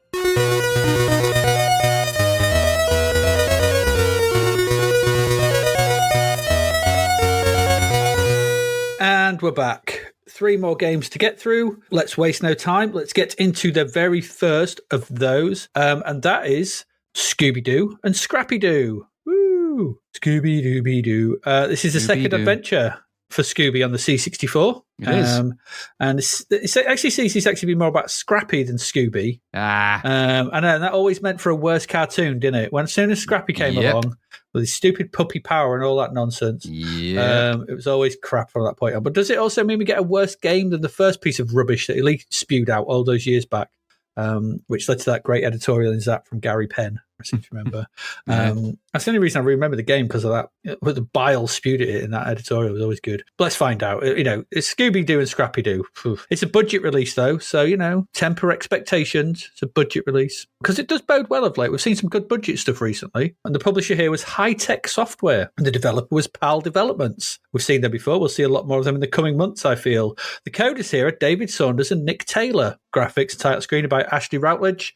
Music by Mark Wilson. It's an Ash and Dave game. It is. We've seen those before, with a bit of him from Duran Duran, Nick Taylor, thrown in for good measure. I wonder if it is him. I wonder if it's on the side. He was just sort of doing a few bit of C64 coding. And like I said, we've seen them loads of games. Hot Rod, Kamikaze, Gap Plus, Pirates in Hyperspace. It's Ash and Dave, load of demos. They're famous and known on the C64 scene. And this is another one of theirs. And we will see, I'm sure, more of them as well. So the story here is thus. Another wild and exciting adventure is about to begin for Scooby, Scrappy, Shaggy, and the rest of the gang, who are conspicuous by their absence in this game. Shaggy has followed Scooby, who with his everlasting urge for food has decided to wander off in search of a quick snack. After a time, the gang notice that both Scooby and Shaggy are missing and become deeply concerned. As quick as a flash, Scrappy springs into action, volunteering to go and find them. The search begins. Okay. That's it. The game itself is you play the part of Scrappy-Doo in this arcade-style platform game. Make your way through 4 levels of intrigue and mystery in search of Scooby and Shaggy, avoiding all sorts of nasties and baddies. The levels, there are 4 of them, Graham. You will go through the ghost town, the graveyard, the mansion, and the dungeons. So this is a horizontal scrolling platformer where you play as Scrappy trying to rescue Scooby and Shaggy. The game opens with a nice loading screen, actually. It's got Scrappy front and centre, spooky castle in the background, and Scooby and Shaggy off to the right. It's actually pretty good. Ash Rotley's drew it. It's a good title screen, this, a good loading screen. Sorry, the title screen, when that comes up, okay piece of music on it, bit jaunty, nothing. It's not going to win any awards, but it's not offensive. And it's got logo and credit sort of cycling through. Nice budget, it's good. We usually see this kind of thing on budget games. There's always a bit more thought put into these things on budget labels for some reason. I don't know. Not much to do, though. No options or anything. Press fire starts the game. And what we get, it gets something that reminded me very much of a sort of nighttime version of CJ's Elephant Antics. Yeah. It has that kind of look and feel to it. So same kind of sort of visual style, same kind of size sprites, but this has not got the vertical scrolling. It's just left to right. It's just horizontal scrolling. You control Scrappy, and I have to say, it's a very well-drawn and animated version of Scrappy. It certainly looks like him. It's good. Graphics is good. It looks like Scrappy-Doo. Obviously, whether you like Scrappy-Doo is neither here nor there. This looks like him. In C64 8-bit form. Controls for this are simple. Left and right for move, up for jump, fire to punch. And if you hold down fire, you fill up your puppy power bar and you do a mega punch. You need that for certain parts of the game. The aim of the game is simple enough. Go right. Yep. Go right. Get to the end of the level to move on to the next one. Someone's been playing Mario. Just go right, basically. The levels are made up of platforms and enemies, most of which can be done away with a well-timed punch. Some of the bigger enemies, I think, need a power punch, but essentially punch everything. Also punch randomly as well, because sometimes you'll just punch nothing and you'll get a bonus score at some points. At the bottom of the screen, it's got the UI. There's a picture of Scrappy in the bottom left. It's got your score, the number of lives, and the number of Scooby snacks collected. And there's a bar underneath those that fills up when you hold down fire. This indicates the power of the punch with puppy power. We all remember Scrappy's tagline, wasn't it? Puppy power. I seem to remember that. As you progress through the levels, you can collect hamburgers for extra points and Scooby snacks, which are tracked in the UI as noted. Collect 15 of these, gain an extra life, because you're going to need it. Because this is one of those games where there's not much game here. They just made it stupidly difficult once you get to the second level. The first level's not too hard, actually. You get to the second level, it's just like, okay, this is rock hard all of a sudden. And annoyingly, I scoured that first level and could only find 13 Scooby snacks in the first level. So I couldn't get an extra life anyway. And so, yeah, it's a basic platform. You go left, platforms go up and down, very much in the CJ mold, because there's no but without the horizontal. So you'll sort of be tracking up. There'll be blocks tracking back and forward.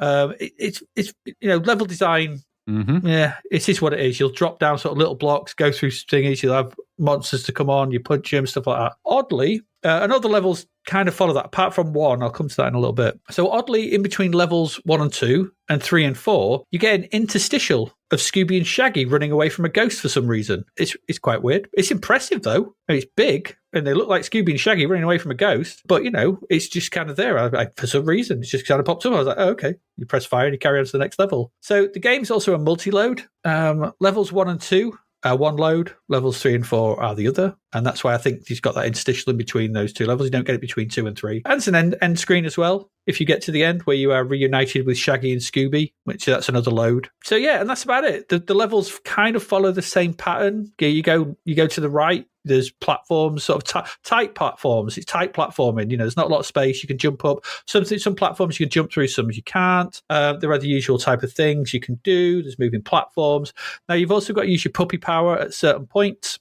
Because there are destructible parts of the level that you must smash out the way, and that allows you to progress. They're very obviously those sort of things, like crooked bits of tree or bark or whatever. So they're very easy to spot. So you just stand next to them, hold down the fire button, and just smack them out the way. There's no challenge to spotting where these are. That's the way onwards. So it is what it is. The music is only on the title screen, so it feels a bit empty in game. Sound effects are okay, but without any kind of do. You could have just done with the theme tune, just playing along, just a little. I mean, we've had it where it was awful. Like we had it in Gremlins 2, which drove me nuts. So you have to be careful what you wish for. But something, even if it was like sort of the sort of spooky music you get in Scooby-Doo and things like that, that kind of could have easily done that. Just something to give it a bit of atmosphere. The visuals, though, are very good throughout. I see Ratley's done a very good job. Some really nice backgrounds and well detailed as well. Things like the trees and stuff, they're very good. The different levels. So as you go through, the graveyard looks nice. The mansion's really nice. The dungeons are good. The fourth level, some particularly good, so like sort of skeletons in manacles and stuff. And the various sprites and things that you come up against are quite nice. There's like zombies walking about, giant snails, which are as big as Scrappy. kind of weird. Weird sort of like cacodemon hell beasts as well that are wandering about as well. It's quite odd, bouncing balls. It's very strange, but it looks good, and they're all nicely drawn and animated. But the problem is there's some really cheap design elements to this, which, you know, like I said, they just made it rock hard. The biggest problem I found, the biggest bugbear, and I have this with loads of games, is the moving platforms don't carry you with them. Yep. It's so annoying because you jump on them and you stop and they go quite fast and you're off and you're usually over a bottomless pit or a pit that will kill you instantly, so you lose a life. You're like, oh. And then you kind of, because they move so fast, it takes a bit of jumping and moving in the air to sort of land on them properly. And if you land on them coming the wrong way and they're going the other way, you run off and you're dead. And you just lose loads of lives. And there are parts in this game where there are loads of platforms. And there's one bit where you have to jump on a moving platform and you've got a rock above you that you can't jump through. Loads of rocks you can jump through, but this one you can't. So you have to be right on the edge of the gap and right on the edge of the ledge to miss that, to land on the platform. Half the time you'll hit that, drop down, fall off the ledge, miss the gap. It's just so frustrating. And you know, it's just cheap. It feels counterintuitive. These days you just expect the platform to carry, and I'm sure I've seen it in other games where the platform carries you around. Oh, absolutely, yeah. So there's not a good excuse for it not doing it. There's loads of points as well where creatures are timed to come on screen as you jump a gap, and you're kind of not going to be expecting it, so you get killed that way. So there's loads and loads of cheap deaths in this, and there's only 4 levels. Getting through them with your lives, because it's so hard to get an extra life, is going to be a tricky ask. And it's a short, painful experience, this, which is a budget platformer. I guess it looks nice. The controls are okay, but it's weird. Like the 3rd level is really odd because for some reason we saw this in that Yogi game. Do you remember that Yogi game where the last level just turned into a different kind of control system for no reason? Yeah, flying game, wasn't it? Yeah. So in this one, I don't know what you're flying on. Are you on a magic carpet or something? You're just suddenly in the mansion. You're just suddenly on something flying around. So it's a 2D platformer still, but you're on like a skateboard that flies. So you can sort of bypass loads of the level and loads of the enemies. There's no explanation for it that I could see. It just happens. And you're like, okay. And then when you get to the dungeons, you're back to the normal platforming. It's a very odd choice, and I'm not quite sure what was going on. It all looks good though, you know, and like I said, it's budget, controls all right. My main issue, and we said this with the first game, it's got nothing to do with Scooby and Scrappy when it comes down to it, really. No, it doesn't. If you, we've got a lot of these high-tech cartoon licenses coming down the line, and I feel we're maybe in for quite a few more of these types of things before the podcast is done. But you could asset swap the hell out of this out for anything, and you could call this... Yeah. You could call this they've got Hong Kong Phooey games, Top Cat games. Pick your license. This could be a Danger Mouse game. Swapping Penfold for Scrappy or Danger Mouse or whatever. This could be, it could be a Rodhull and Emu game or something. It could be anything, because thematically what you're doing is very little to do with Scooby Doo and Scrappy Doo. And there's nothing in the game. It doesn't even have the music, and maybe they didn't have the license to it. I don't know, but it looks like Scrappy, but so what? It's just a platformer, and it is what it is. But I imagine for £3 back then, giving this to a 12-year-old kid, look, you can play as Scrappy, they'd have probably liked it. Before it became ridiculously hard on level 2, but they'd have probably banged their head against it for a while and then gone off to play something else. I could see what the appeal is, but in the here and now, you can see what it is for what it is. It's probably better than that first game, though, in terms of, because that other one was really crap. It was some crappy Kung Fu Master type thing, wasn't it? Or just walking on with ghosts coming out of doors. But it's just another left to right platformer. It's too hard and cheap for its own good, but for £3, you can't moan too much. It's a nice enough addition. It's not in the same league as CJ's Elephant Antics, which obviously that's kind of set the benchmark for this kind of thing in this budget range, and this isn't as good as that. It's not terrible, but it's not as good as that. But there you go. That's Scooby and Scrappy Doo. What did you think? Nice graphics, ploddy and dull platformer underneath that we've seen done better for this price range. Yeah. Everything you can learn it, I guess, if you wanted to, but very average outside of the graphics. Controls were okay, but the precision needed was stupid. Yep. And there were annoying real death traps in there where you would fall in a pit and you couldn't get out, and so you just had to kill yourself. And I hate games that do that. Mm-hmm. So it's all right at the price point, and okay, it's a Scooby-Doo game without Scooby-Doo in it. I never liked Scrappy-Doo. Nobody liked Scrappy-Doo. It could have done with the music, though. Not even after, the Scooby-Doo music is different from the Scrappy-Doo music, but it could have done with just something like that, Scooby-Dooby-Doo, where are you? Pappy, and all that. It didn't have that. But it looked like a Scooby-Doo game or a Scrappy-Doo game. It did look the part, so I'll give it some kudos for that. And some nice attempts at stylization for that.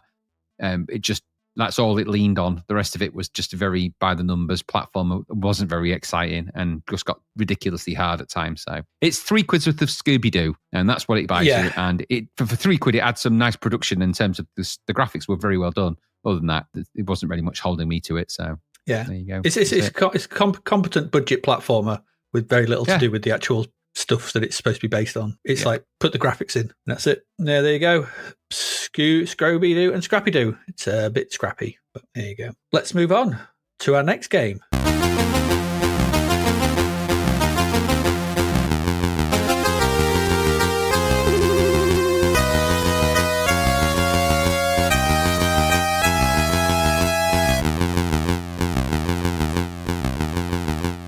And Graham, it's over to you to tell us all about Heroquest. This was Gremlin graphics, $10.99, 75%. Okay. This is coded by David Vout. He did Space Area 2. You remember that? I do. Nobody's listed for the graphics on Lemon for this, probably with good cause. And the musician is Barry Leach. Obviously not one of Barry Leach's finest moments, although I sense there may be some playback issues on the version I played, but either way, it sounds not very good. And the box art was Les Edwards. So there's some instructions for this, which we'll come into, but let's first off talk about Heroquest, because Heroquest was actually an adventure board game created by Milton Bradley in conjunction with the British games company Games Workshop. The legends that is Games Workshop, and we all know where that went. That was back in 1989, and it was re-released again in 2021, believe it or not. I'll talk a little bit about that later, but the game is loosely based around archetypes of fantasy role-playing games. The game itself was actually a game system allowing the games master, called Morcar and Zargon, depending where you were in UK and North America, to create dungeons of their own design using the provided game board, tiles, furnishings, and figures. The game manual describes Morcar and Zargon as a former apprentice of Mentor, and the parchment text is read aloud from the Mentor's perspective. Several expansions were released, adding new tiles, traps, artifacts, and monsters to the core system. Okay. So, like I said, first released in 1989. This is described in another blurb I found as a classic fantasy board game that blends the strategy of tabletop RPGs with accessible, fast-paced gameplay. Okay, maybe that's right. This allows you and 4 others to take on the roles of the brave heroes, the barbarian, the dwarf, the elf, and the wizard. There we are. Each quest is a self-contained dungeon crawl with players exploring hidden corridors, battling monsters, disarming traps, and collecting loot, all in the pursuit of completing narrative-driven objectives. What made Heroquest special, and still does today apparently, is the modular board, evolving storylines and the sense of adventure it evokes without the complexity of full RPG rules. Like I said, it was revived in recent years. So therein lies the blurb. Now, how do you actually play all of that? Well, we'll come to that. Let me just give the instructions from the game itself, because this is odd. So this is how it introduces itself. For the last 8 months, Gremlin Graphics have been working hard to recreate the excitement and skill of Heroquest, the board game on your home computer. It has been hard work, but now everyone involved in this project is justifiably proud of their achievement. Really? Are you? Did you play the Season 12 version? Yeah. For newcomers and Heroquest veterans alike, we advise that you read through both the game rules and the computer-specific instructions first before attempting to play the game. Although this might take a little time, it's worth it. I can tell you, it ain't worth it at all. So it says, Chronicles of Lortome. Heed well the words of Mentor, guardian of Lortome, and I will tell you of times past, of darker days when the Empire was saved against all hope, for I fear the darkness is about to return. The fell legions of Morcar, Lord of Chaos, had swept all before them at the sight of the Black Banner and the mass hordes of chaos. Even the bravest warriors of the Emperor had turned tail and fled. The land was laid waste, and all men despaired. And then there came the mighty warrior prince from the borderlands, named Rogar, or as I like to call him, Rodjar, the barbarian. He bore a glittering diamond in his brow, the star of the Rodjar. West. Rodjar. I'm Rodjar, the barbarian. Hello. He was shaken, not stirred. As warned by the ancient kings of legend, hope returned and men flocked to his standard, leaving their hiding places in the hills and forests. Other great heroes joined him. Durgin, the fearless dwarven warrior from the World's Edge Mountains. Ladril, the elven fighter mage from distant Alrathlorn. And Telor the wizard, whose sorcery was to save Rodjar on many occasions. Good old Rodjar. For many years, Roger trained his army, being careful to avoid open battle with Morcar's general until all was ready, but ever harrying their supply line, wiping out many orcs and goblins. Then came the day for which Roger had waited. His armies had grown big and well grown. His armies had grown strong and well practiced. Camping on the high passes, Gladriel saw the black hosts from afar and bade Durgin blow the call to arms on his mighty horn. Hello. The armies of Roger poured down upon the enemy from two sides, and battle was joined. Many foul creatures and good men perished that day, I can tell you. It sounds familiar. Yet, as the light of day faded, it was darkness that fled the field. But the victory was not absolute. Morcar and his general escaped beyond the Sea of Claws, and even now they plot their revenge. Soon their plots will be ready, and the Empire will have need of a new Roger. But where are the heroes equal to him? You have much to learn if you are to become as great as Roger and his companions. I will help all I can. This book I carry, Law Tome, was written when time began. Okay, all that ever was and all that ever will be is recorded in its countless pages. Through Law Tome, I may guide you, but I may not intervene, lest the greater evil befall the world and chaos triumphs forever, ever, ever. Hello. So there's quite a lot of that kind of pomp and circumstance in this. And obviously because it's linked to the great and mighty board game. So I'm not going to go into all of the rest of it because you can create characters in it. And I say create name, really, let's be honest. But you can and you can lave and sew them and you can do all those things. And you can do stuff. So let's talk about how you actually play a game of Heroquest, the tabletop version. And it's not a massive description, but I want to talk about this because it's important. Because this is a conversion of a very popular game. So how do you play Heroquest? First off, this isn't a free-for-all dungeon crawl. That's one important. There's only one person running the show. That's the person, essentially the dungeon master, if you like, but the person who's playing Morcar or Zargon, whichever version you're playing. And that's the evil overlord. They're the ones laying the traps. They're the ones set up design. They design the game experience. Everyone else takes on those roles of the barbarian, the dwarf, the elf. And the elf and the wizard can cast spells. The dwarf can detect traps for some reason. And the barbarian, he can't do shit. He's just strong.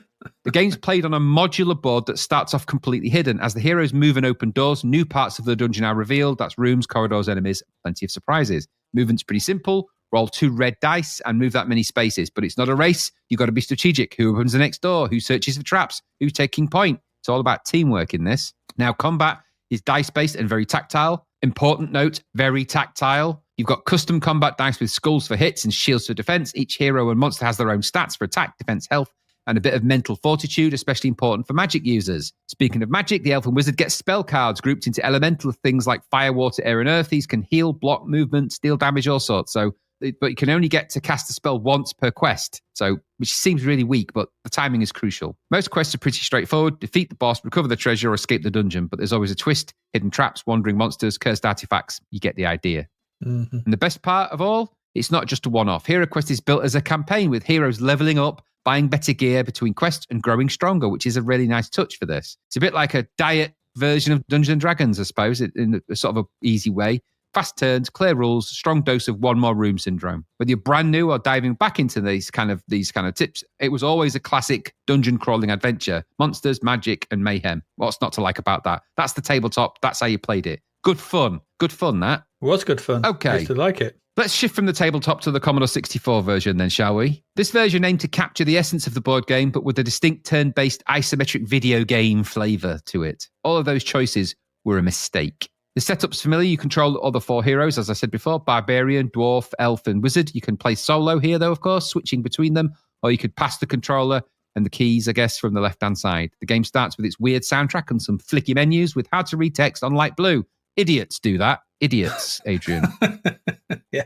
You can name your players as long as they're no longer than 6 characters. And if you make the mistake of pressing the button, and by the way, when I say flicky, I mean flicky, and you might end up trapped in a loop where you keep naming the character and then it try and get out of the menu and you press the button and it goes back to name the character. And you're like, I've just named him. But it erases the name you put in each time. So if you get to the point, put the name in, try and exit, press the wrong button or press it slightly wrong, it jumps back. Nightmare loop dies. But anyway, you'll get there in the end. You can name all the players if you want.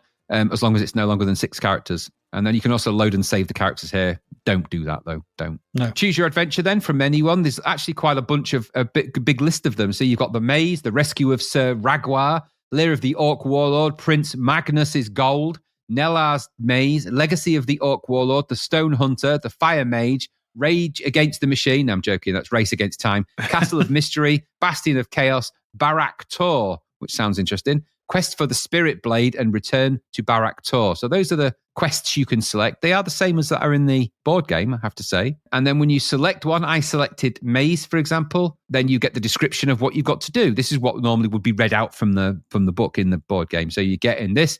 You must attempt to find your way out. Several monsters have been placed in the maze. They will try to stop you, so take care. Whoever finds his way out first will be recharged with 100 gold coins.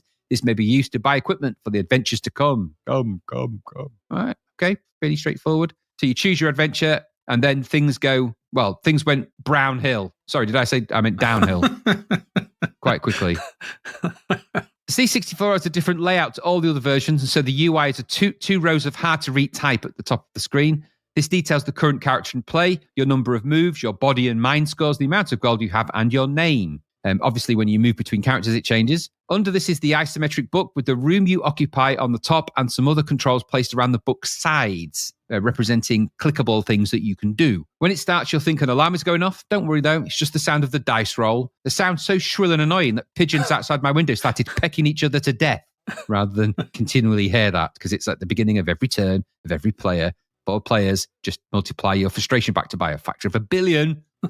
Press fire on the joystick to end that madness for now, and you'll have between 1 and 12 moves that you can then make. Once you have that, your washed out grey splat of a character will appear as he flickers into life, and then you control the sword icon with the joystick to choose either way you want to go or any actions you want to take from the book edges UI system. From left to right, we have, just so you can give you an indication of what they are, we have, for the Commodore 64 specifically, a key that represents unlocking things. You've got an inventory. Then you've got the fight option if you want to fight something. Then further around, you've got map, search, next player, and the direction cursors on the bottom right hand of the screen, which you can use instead of clicking the tiles on the actual level that you're on. So that's 2 ways you can control the player. I would recommend that second way, because clicking on the thingy was problematic, I found. Yeah, totally. Yeah, use the arrows every time. Don't use to click on the thing. It doesn't really work very well. So you can use that like one step at a time. Directional arrows or the bottom right-hand corner to move it in a direction, or click directly on the floor squares on the representation of the room at the top of the book. Your choice how to do that. But like you say, I would go for the arrows. Should you use all of your moves or choose an action, you will then not be able to do anything until you click the next player icon. If you don't realize you have to do that, you could be sat looking at that for a while going, what's happening? So you click next player. Yeah. This will either move to the next player or give the evil wizard Morcar his move, because obviously then it's the turn of the dungeon master thing to have a go, and then onward you go to the next annoying dice roll sound. And so it goes. Each room is revealed, so you get to click on an empty space to change the rooms, which is really weird how you do that, and it feels vacuous. And then you'll see what you're going to get. Probably more boring brown corridors. There's a lot of that in here. Occasionally there are doors or grey broken floor tiles you can't walk over, which seems odd considering I was a barbarian and I was hampered by stones and rubble. Damn it. Maybe I couldn't walk over it with my flip-flops on. I don't know. My warrior flip-flops. Your nemesis, stones and rubble. Exactly. When you do encounter an enemy, say an orc, they might attack you and you'll get this boring fight sequence in which you play no part other than to watch stats unfold. You'll either win or not and lose body points or not. After that, you can choose to attack yourself again if they haven't finished it off. And then you have to choose the enemy you're attacking on the map view, which is weird. And then go through this boring sequence again. And that's how the game unfolds, one boring encounter after another. You can periodically stop the action and search for doors or traps or treasure if you want to. If you're any of the other characters, you can do their special powers if you want. But relatively speaking, you are all trapped in the brown dungeon of brown with grey orcs. Yeah. This is so utterly dreary and unrepresentative of the board game experience. It actually beggars belief. Now, I'm a huge advocate of these board games, both Heroquest and the spin-off Dungeon Quest. As a tabletop game, it was simpler, easier to set up, and had enough myth and magic to appeal to the D&D generation, but with the simplified rules and ways to play, it was an easy in. Outside of the larger scale tabletop games around at that time, like Talisman or Warhammer, it was just less ethereal and awkward and less outright D&D. And that gave it a good appeal to beginners, and you could approach people that weren't necessarily into the sort of this genre, but would find a way into this game because it was kind of a simple-ish rule setup and you could have some fun. All those parameters that you have there, it was a good game to play. It was, you could have a good old play with your mates and you could have a lot of fun with this. And I did on many, many, many occasions with you with Dungeon Quest, but also Heroquest. Yeah. We've played loads of this stuff. Mm-hmm. And that's how it should be played, with a bunch of friends, one of them adopting the role of Morcar and the others fighting through the levels, monsters and challenges. It's a tabletop gauntlet. And what's not to like about that? You even had awesome miniatures, table cards, and the way this played with the map layout taken from the book and the items and the door and rolling dice. It's all a good idea. It's kinetic. It's alive. It's a thing in front of your eyes. Mm-hmm. And I still play Dungeon Quest to this day. I rebought the reissued version. It cost me an arm and a leg, but I've still got it because it's such a good idea for a game. It remains a good idea. And so was Heroquest. Really good games. Really good fun. Always have been. So this brown shit of a game takes all the fun out of that and stamps on it. So 1, horrible colours for everything.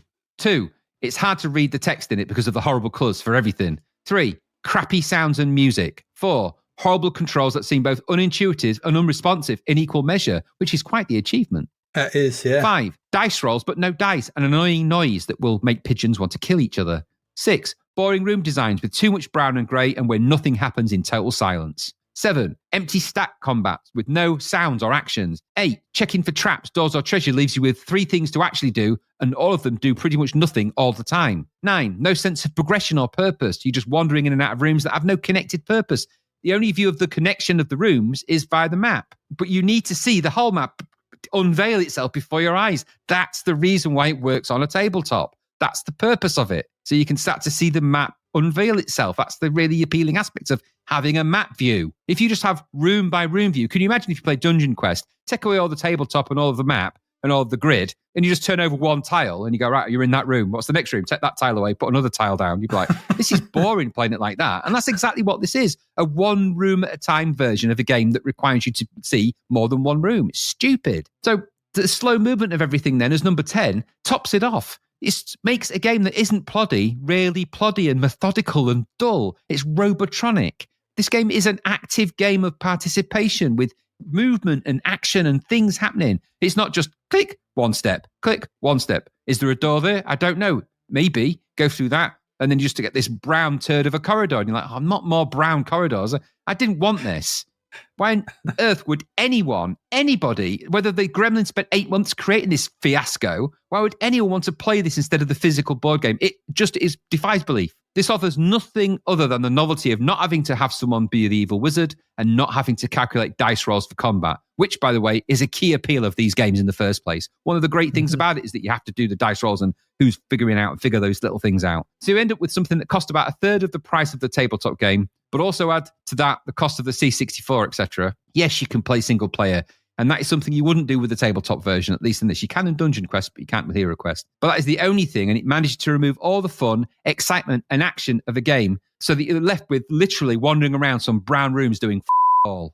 The tabletop version was very popular, and the original editions can fetch hefty sums on eBay these days. And then on September the 22nd, and this is just to give you an idea of the popularity, Adrian, on September the 22nd, 2020, Hasbro Pulse crowdfunded a campaign for $1 million to produce an updated version of HeroQuest, and that was funded within 24 hours. This is a well-liked, well-respected game of a history period of Games Workshop when they were doing these kind of things. Yeah, remember, we had Battle fire Masters at this point. and they had Space Hulk, and there was loads of these games. They were genuinely brilliant. Dracula, what was it called? The Fury of Dracula. Kings and Things, all those kind of stuff. Yeah, great stuff. They really were on fire with these, and this is one of their flagship ones. Exactly that. So the game was and remains incredibly well-liked. Respect Blood Bowl, well-respected. But I think because it was designed to be, the original game was designed to be less about adult RPG and Warhammer gen players and more for 12-year-olds playing with their mums and dads. And in fact, in 1989, in an interview, designer Stephen Barker agreed, quote unquote, the game is really aimed at 10 to 12-year-olds who play with their mums and dads. My feeling is that they play in a very competitive rather than cooperative way. And he's exactly right. You don't, in this game, you'd kind of go off every man for themselves at a certain point, especially in Dungeon Quest when you literally just have to get out before the dragon kills you essentially. And so you get your treasure and get out. It's very hard to do that in 26 moves of that game, but that's by the by. So thanks, Gremlin, for taking a fun, beloved tabletop adventure RPG style game that everyone really loves and taking a massive 8-month shit on it, because that's all you've done.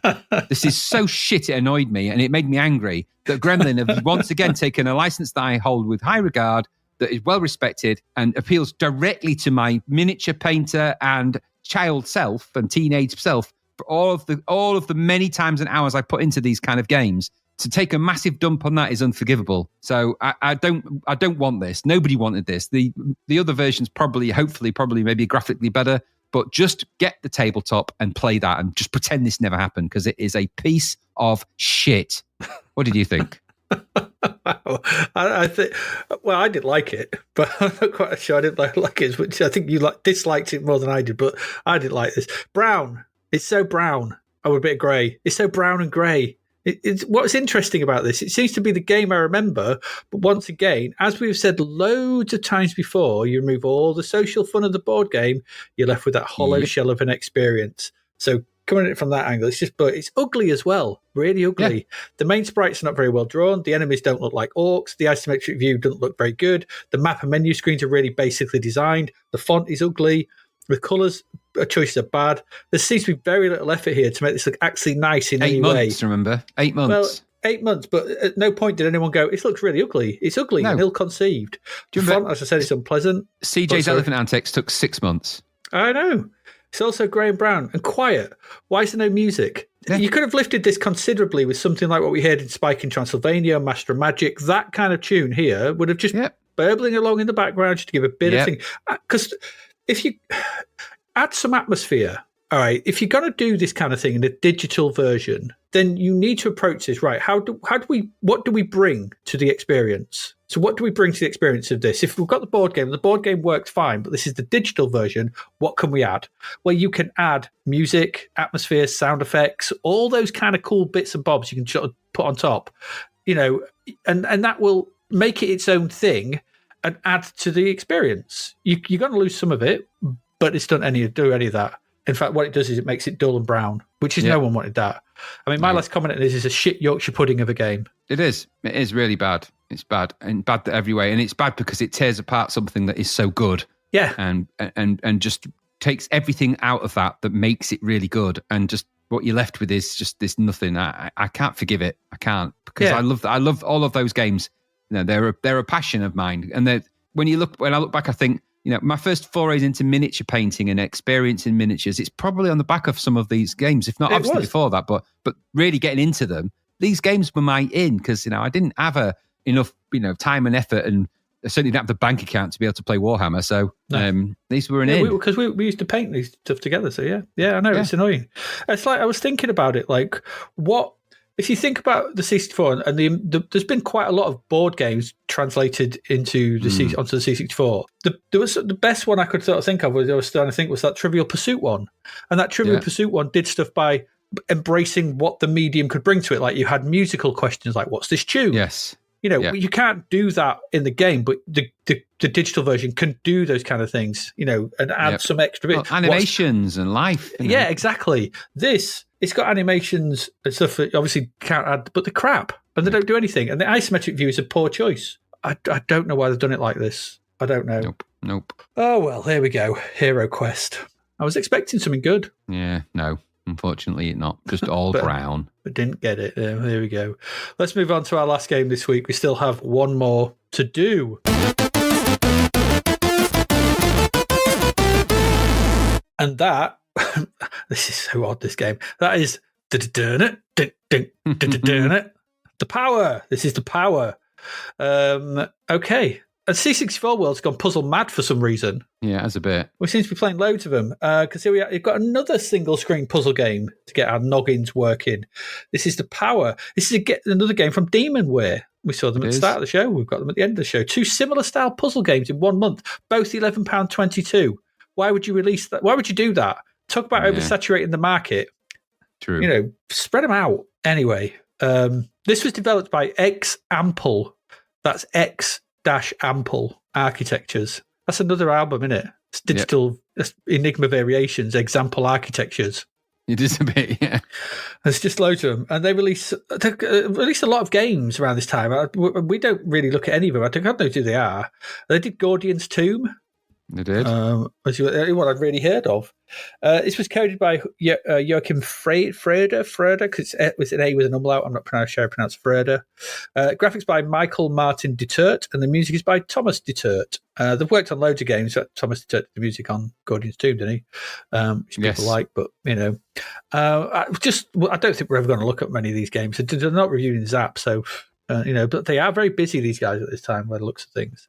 I struggle to find any instructions for this, and that's probably because, you type in the Power Manual C64 or the Power instructions, you get, there's the Power Pack, and here's how it works. You're like, that's not what I want. So I don't know if there's any instructions for this anywhere on the internet. I couldn't find any. But to be fair, you don't really need them. I did find the back of the cover, though, and it has this on it. Okay, so from the number one hit single comes the number one hit game for your computer. Meet Max and Minnie, two cuddly little fuzzballs whose love has been thrown apart. Help bring them together by guiding Max through 100 brain-blasting levels of mazes, puzzles, logic, and fun. The game includes 2 modes of play plus a unique head-to-head feature, a construction kit. Doesn't actually, the C64 doesn't have the head-to-head feature, by the way. A construction kit for unlimited fun, super sound and graphics, and of course, that bass-thumping number one track. Have you got what it takes? So if I was to ask you, Graham, what track do you think that number one bass-thumping track is going to be in a game called The Power? I would imagine it was Snap's The Power. Okay, well, keep that in mind. Keep that in mind, and we'll see if you're right. Okay, because it doesn't. I'm just going to tell you now. I'll tell you what it does in a minute. I'll tell you what it does when we get to that part. I don't know. In fact, I found actually the music throughout this game very annoying and intrusive because it's everywhere. But, when we say, like, it's that monkey's paw, I should have more music in it. Well, they do in this. It's everywhere and it's annoying. But let's get back to some basics, right? It's a Sokoban style game where you're pushing stuff around. It's that slidey puzzle type one where you push something and it moves until it hits something and stops. It's that sort of thing. We saw it in Atomics a while back. Yes. That did this. So when it loads up, there's a lot of polish to this title. We get a very polished title. It's got a sort of rock monitor style music, I think, some nice presentation, credits, lots of love hearts appearing, high score table, looks very kinetic. There's lots going on. Yeah, it's good. It's all very demo-ish. It's all very nice. If it weren't for the infuriating music, it'd be a good front end. I didn't like the music in this at all. Pressing fire takes us to the options, and we've got some options to play with here. You can play in 2 modes. There's arcade or tactics. You can play either 1 or 2 players, but you play actually sequentially, not at the same time. You can also choose sound effects on music. And after the first game, I changed it to sound effects. Didn't work. Still got the music. So it's all music all the time. Unless the sound effects are the music. I was like, just turn all the music off. And you can also choose to play the games levels or created levels because it does have a level editor for you to use, which is nice. I'm not really going to talk about the level editor though, but you can create your own levels. You if you want to, and then play them. And then you can start the game. When you start the game, you need to enter your name using a high score type entry. And here we get that hit single number 1. Is it The Power? No, we're in. It's Can't Touch This by MC Hammer. Well, Super Freak, yeah, but yeah. Is it? I thought it was MC. I thought it was. I thought it was that's sampled from Super Freak. Oh, right, okay. Well, yeah, Super I suppose, Freak, yeah. Super but I thought Freak. In the modernly, I just thought, it's Can't Touch This. Anyway, it's horrifying that's the first thought that came to your mind about that horrible sounding thing. Anyway, yeah. Well, but we've been talking about MC Hammer for a while, haven't we? Anyway, but anyway, it doesn't fit. It's not needed. Whatever it is, sod off. I just don't need it. I don't know why it's in there. Why is this called The Power? I don't get it. You can also enter a password for the levels here if you know. And the passwords are just the numbers of the levels. I thought that was a bit easy. So it's like, I want to play 50. I want to play level 49. Type 49. It's like, that's not a password. Seems a bit insecure, but okay. Absolutely. His phone will be really easy to get into. Nicky's phone is at 1, 2, 3, 4. You're in. I'm a hacker. Anyway, once done, if you want to play something from levels 1 to 9, now you got to put 0, 1 or 0, 4. Yeah. But everything else, just 2 numbers. Anyway, there you go. Once done, the game starts, whatever level you picked. There's another annoying intrusive jingle before it starts on that bloody song again, and then you press fire quickly and you get into the main game. Oh, the music was just annoying me. So, depending on which mode you picked, you'll either see part of the level or all of it, because arcade mode gives you a closer view, and in this view, you need to scroll the sort of level around because you can't see it all. So you just need to see it all. If you're playing tactical mode, this gives you the whole level, but with simpler character style visuals. Okay. So on the screen, you'll see Max and Minnie. These are 2 little sort of smiley ball type faces. They're just blobs. They're either, sprites or characters, depending on which mode you picked. You control a cursor and you move that cursor around. And the object is, so in the single player mode, in the game itself, you move the cursor over Max. You then hold the fire and you push in a direction. The direction you're pushing will be indicated by an arrow on max. If you let go of the fire while still pushing in that direction, max will slide that way until he either hits a wall, a coloured block, or mini. Okay, and it's that kind of game. So you're kind of sliding around, push it that way, then push it up, then push it left, and you're trying to sort of work your way around. Dotted around the level are several love hearts. The aim of the game is to collect all the love hearts, by hitting walls, stopping, being able to slide and hit another one. Then you kind of got to work out, if I slide there, push down, then go across that way, then go up, and that is that sort of puzzly type game. That's what this is. If you collect all the love hearts, then you finally got to get yourself next to Mini before the timer runs out. And then if you do that, you progress on to the next level. If you don't, then you can just enter it in the name entry. But anyways, who cares? The game uses the top and bottom border for the UI, which is nice, I guess. Nice use of nice bit of tech. The tech in this game is good. The front end and the presentation and everything, it's all nice. So the top, it's got the timer counting down, and there's a number. I was not sure what that number meant. No, I wasn't sure because it doesn't change, does it? No, I couldn't see it change. I thought it was my number of moves, but it wasn't, was it? So no. At the bottom, you've got the present level, so the level number you're in, your score, and whether it's player 1 or 2 playing at that any time. As you progress through the levels, things get progressively more difficult, as you'd expect. Coloured blocks are introduced. These come in red, green, and blue blocks. You can slide these about in the same way as you do Max, but you joystick over them, hold down fire, push direction, let go of fire. But you need to be careful because sliding a red one into a green one will destroy the green one, and if you slide a green one into a blue one, it will destroy the blue one. So you have to be careful. You don't want to, because you've got to need these, because you've got to place them in certain bits that will sort of then stop. Yes, they stop you sliding. So you need to position them in certain places so you can get into unreached parts of the level. It's that kind of game. And that's kind of it, really. We've seen this thing before in Sokoban when we looked at that. With all that, there was no moving stuff around, things like that. But more recently, definitely Atomics. It's the same game as Atomics. And whilst this one may have a little bit more presentational pizzazz going on, it's actually let down by several things. The main one for me was the controls. They feel off. They're awkward. Yeah. Yes. And if you don't get the controls right in this kind of thing, then you're done for. Moving your cursor around, then holding fire, pressing in a direction, then letting go of fire never felt natural. Nope. It just didn't feel that. It doesn't work. It should just be hold down fire and push in a direction. Yeah. And off it moves. Simple. Why add the extra step? Why add an arrow? I don't get it. Then there's the arcade mode where you can't see the whole screen. So planning where to move becomes problematic. Yeah. So having to sort of scroll the screen up and down. You can scroll your face, max off the screen. You're like, where's he gone? Okay, go up. Oh, I need to see what I'm going to hit to plan if I want to move in that direction. So you play tactical mode, but that's just ugly. It's just character blocks. And you play in tactical mode because you can see the whole level, but it's not pleasant to play. Then there's all the annoying music and screens just getting in the way. Every time you start, you've got to put in your bloody name and stuff. It's like, just remember my name. Yeah. And the main one I found, there's no warning when you're about to run out of time. No. So in the first game we played, which I've completely forgot the title of now. What was that Gen one? X. Gen X. When you're low on time, it starts flashing. You run out of time. Okay, you get a warning. A lot of these games do that. This one doesn't.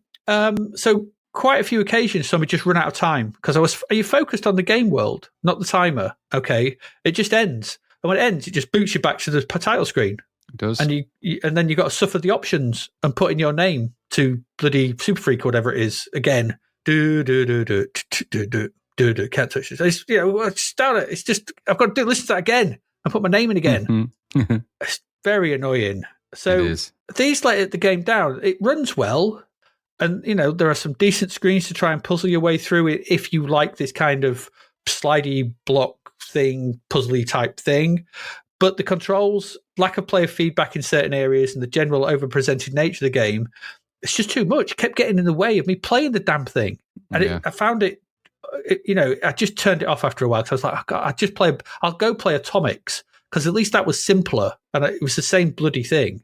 But, that's what this is. It's over-presented. Of the two puzzle games this week, Gem X for me was by far the better of the two. It's simpler, it's more easy to get into, it's quicker, it's faster, it does what it does. Even if it does contain dodgy anime. But the actual game part of it is way better.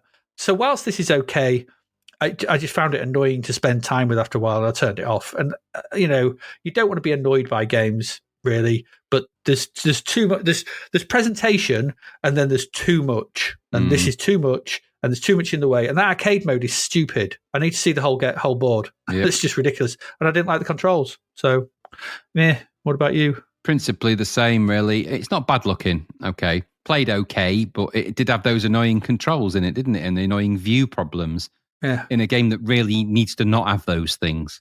Yeah. The graphics also, I felt, lacked real charm. There was an attempt at trying to create charming things, but they didn't actually look very charming. You know, they just looked like weird upside down space operas. I don't quite know what they were meant to be. Yep. The protagonist and that opening sort of gambit looked a bit like an angry green tomato. I don't know what it was all about, really, that. Mm-hmm. I played it for as much as I could handle it, and I suppose, maybe, marginally entertained, but the gameplay was a bit rote.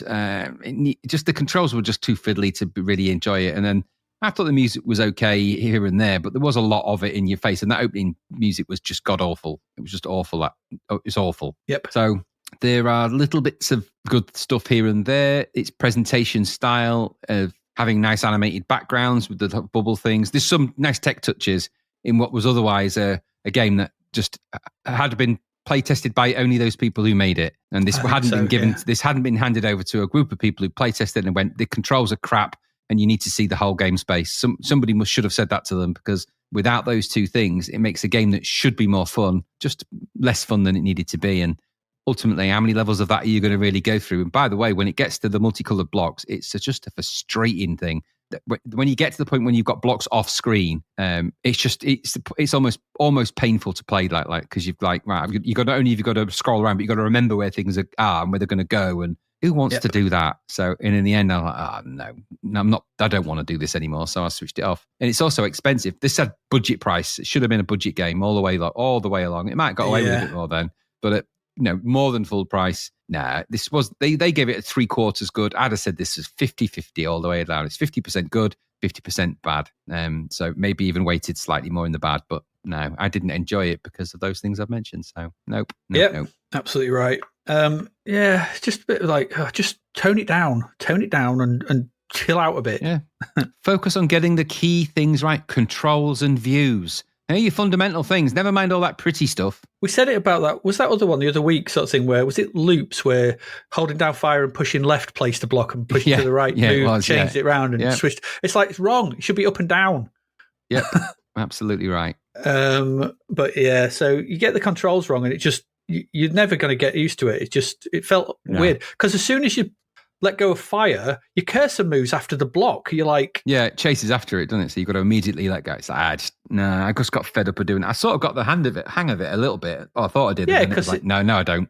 No. And it takes too long and the timer's counting down. And then, like I said, it's just game over. You're like, oh, what happened? Oh, you ran out of time. Oh, did I? Thanks for warning me. Thanks for that. Yeah, thanks a lot. Yeah, there you go.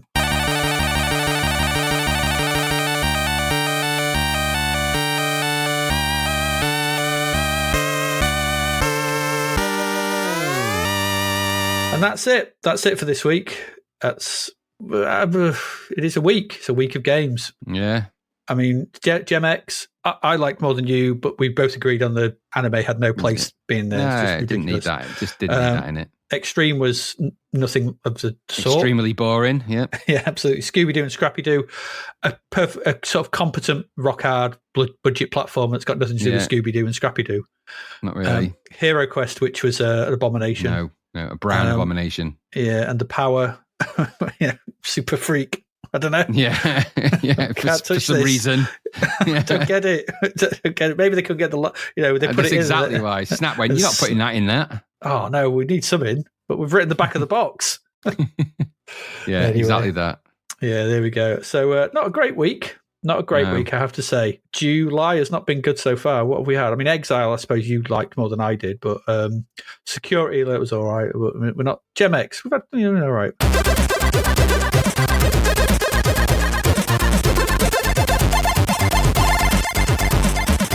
Next week, what we got coming up, Death Knights of Kryn. Oh, why did I get that one? Just the way it works out. I don't know. What else we got? World Championship Soccer. And I got that one. You did. You've got Ninja Rabbits. No, not Ninja Rabbits. I've been dreading this stupid game coming up. But I've got Wrath of the Demon. Oh dear. Oh, Lord have mercy. It's Spirits of Sanctity. Yeah, we'll see. I don't know what that's going to be like. I mean, who knows? I mean, Shadow of the Beast wasn't dreadful, so... Yeah, it's such a rip-off of that, though. It's beggars belief, really. But anyway, take it for what it is. You might find it's good. You never know. I might have a look. Yeah, so that's it. That's what we've got coming up next week, and then that's July 1991 done. It is. I suppose we've done everything that we need to do. We did at the beginning. We talked about the Switch too. We talked about Patreon. So I think that's about it. It's a strange month. There's not much going on. TV's crap. There's not much going on in the charts. Hopefully there's some films. I think we've got some decent films maybe next week. I was just looking at Heroquest, how much it costs on eBay. There's some on there for 150 quid. We should have kept hold of my original one. Yeah. I had loads of board games, but they all got lost at some point. But I rebought Dungeon Quest, so I've still got that. I've got it's a good, well-kept version, so I've got the original version. Even had the original miniatures in it, although somebody had tried to paint them. And I ain't getting into that dark and gnarly world of painting miniatures again, let me tell you. Firstly, I know I'd need to contact Santander and plead for forgiveness for them. Absolutely. You need to remortgage your house. Well, there's a competitive world for the paints now. It used to just be that Citadel had it all their own way with the Citadel paints. Now there's not only have they brought out the paints, there's now about 6 different kinds of paint that you can apply. They've upped the technical game on the paints now. So all the paint system that we used to use has completely been revamped, and the new paints are amazing. They make the life of painting them much simpler, but they don't have it all their own way. There's now a competitor for those paints. I think they're called Army Painter range, which are cheaper, similar named colours, but cheaper, and they have their own version of what we would call washes. They're not called that now. They have all sorts of fancy names for the different types of paint. So base coats, and then they have, there's another name for them, what they're called, I forget now. But there's a whole bunch of names for the more technical paints that they've got out there, and they are quite amazing how they work now. So really good. Okay, I'll take your word for it. I'm not getting into that. It's too expensive. My eldest lad paints them all. I found somebody, by the way, and again, this is just an aside, I found I'll see if I can find it. I'll post the link. It was just, as if you like the kind of Warhammer thing, somebody had taken an entire army of Space Marines. I mean, every vehicle, all the army, everything, and painted them all like Buzz Lightyear. Like an army of Buzz Lightyear. It was brilliant. Genuinely brilliantly done. That's good. Okay, yeah. I can get behind something like that. They really looked the part as well. I was like, that is impressive. You need to do the Tyranids as Woody. Well, they had Buzz Lightyear heads, so it'd taken the individual heads off lots of different types of models. So they weren't like the helmet did, and the ones that have the... So it was actually Buzz Lightyear heads on all the Terminators. It was genuinely amazing. Or the Tyranids, because they've got that mouth. They actually look a bit like, what's his face? The kid in the first film who they terrify. He's had that big wide mouth, didn't he? Sid. They should paint all the Tyranids as Sid. But you can look at it, you can Google it. But if you look at Buzz Lightyear Warhammer, you'll find them. All right, I'll have a look. And on that note, I think we should go. We've talked enough. So, as ever, I have been Adrian Mills. And I have been Graham Raddings. And you have been listening to the brownest of brown. And you really have. You really have. And we will see you again next week. But hopefully it won't be so brown. But Death Knights of Kryn, I'm not holding out much hope. Goodbye. Thank you for listening to the Zapped to the Past podcast. We hope you enjoyed our deep dive into the world of Commodore 64 games, as well as the music, films and TV from around the 1980s, driven, of course, by the issue of Zap 64 magazine published at that time. We will return with a whole new batch of games and stuff to talk about next week. Until then, if you want to listen to or download previous episodes of Zapped to the Past, and why wouldn't you, they can all be found on our website at zappedtothepast.com, as well as being available on Podbean, Apple Podcasts, Google Podcasts, Spotify, Deezer, Audible, Player FM, and, well, pretty much anywhere where we can upload them. By the way, we do always love to hear from our amazing listeners, so if you'd like to contact us about anything in the podcast or beyond, you can do so by emailing us at zappedtothepast@gmail.com. We're also active on Twitter under @ZapTother, as well as Facebook, Instagram, and most social media platforms. Just search for Zapped to the Past and you'll find us. Oh, and if you like the podcast and what we're doing, please do like, share, review, rate us. It really helps. Something, apparently. The Zapped to the Past podcast is written and produced by Adrian Mills and Graham Raddings, and recorded at Flaky Bits 2.0 Studio. All opinions expressed are those of the writers, and while we indeed love Zap 64 magazine, the Zapped to the Past podcast is not affiliated with it in any way. Stay safe, see you next time, and remember, we play these games so you don't have to.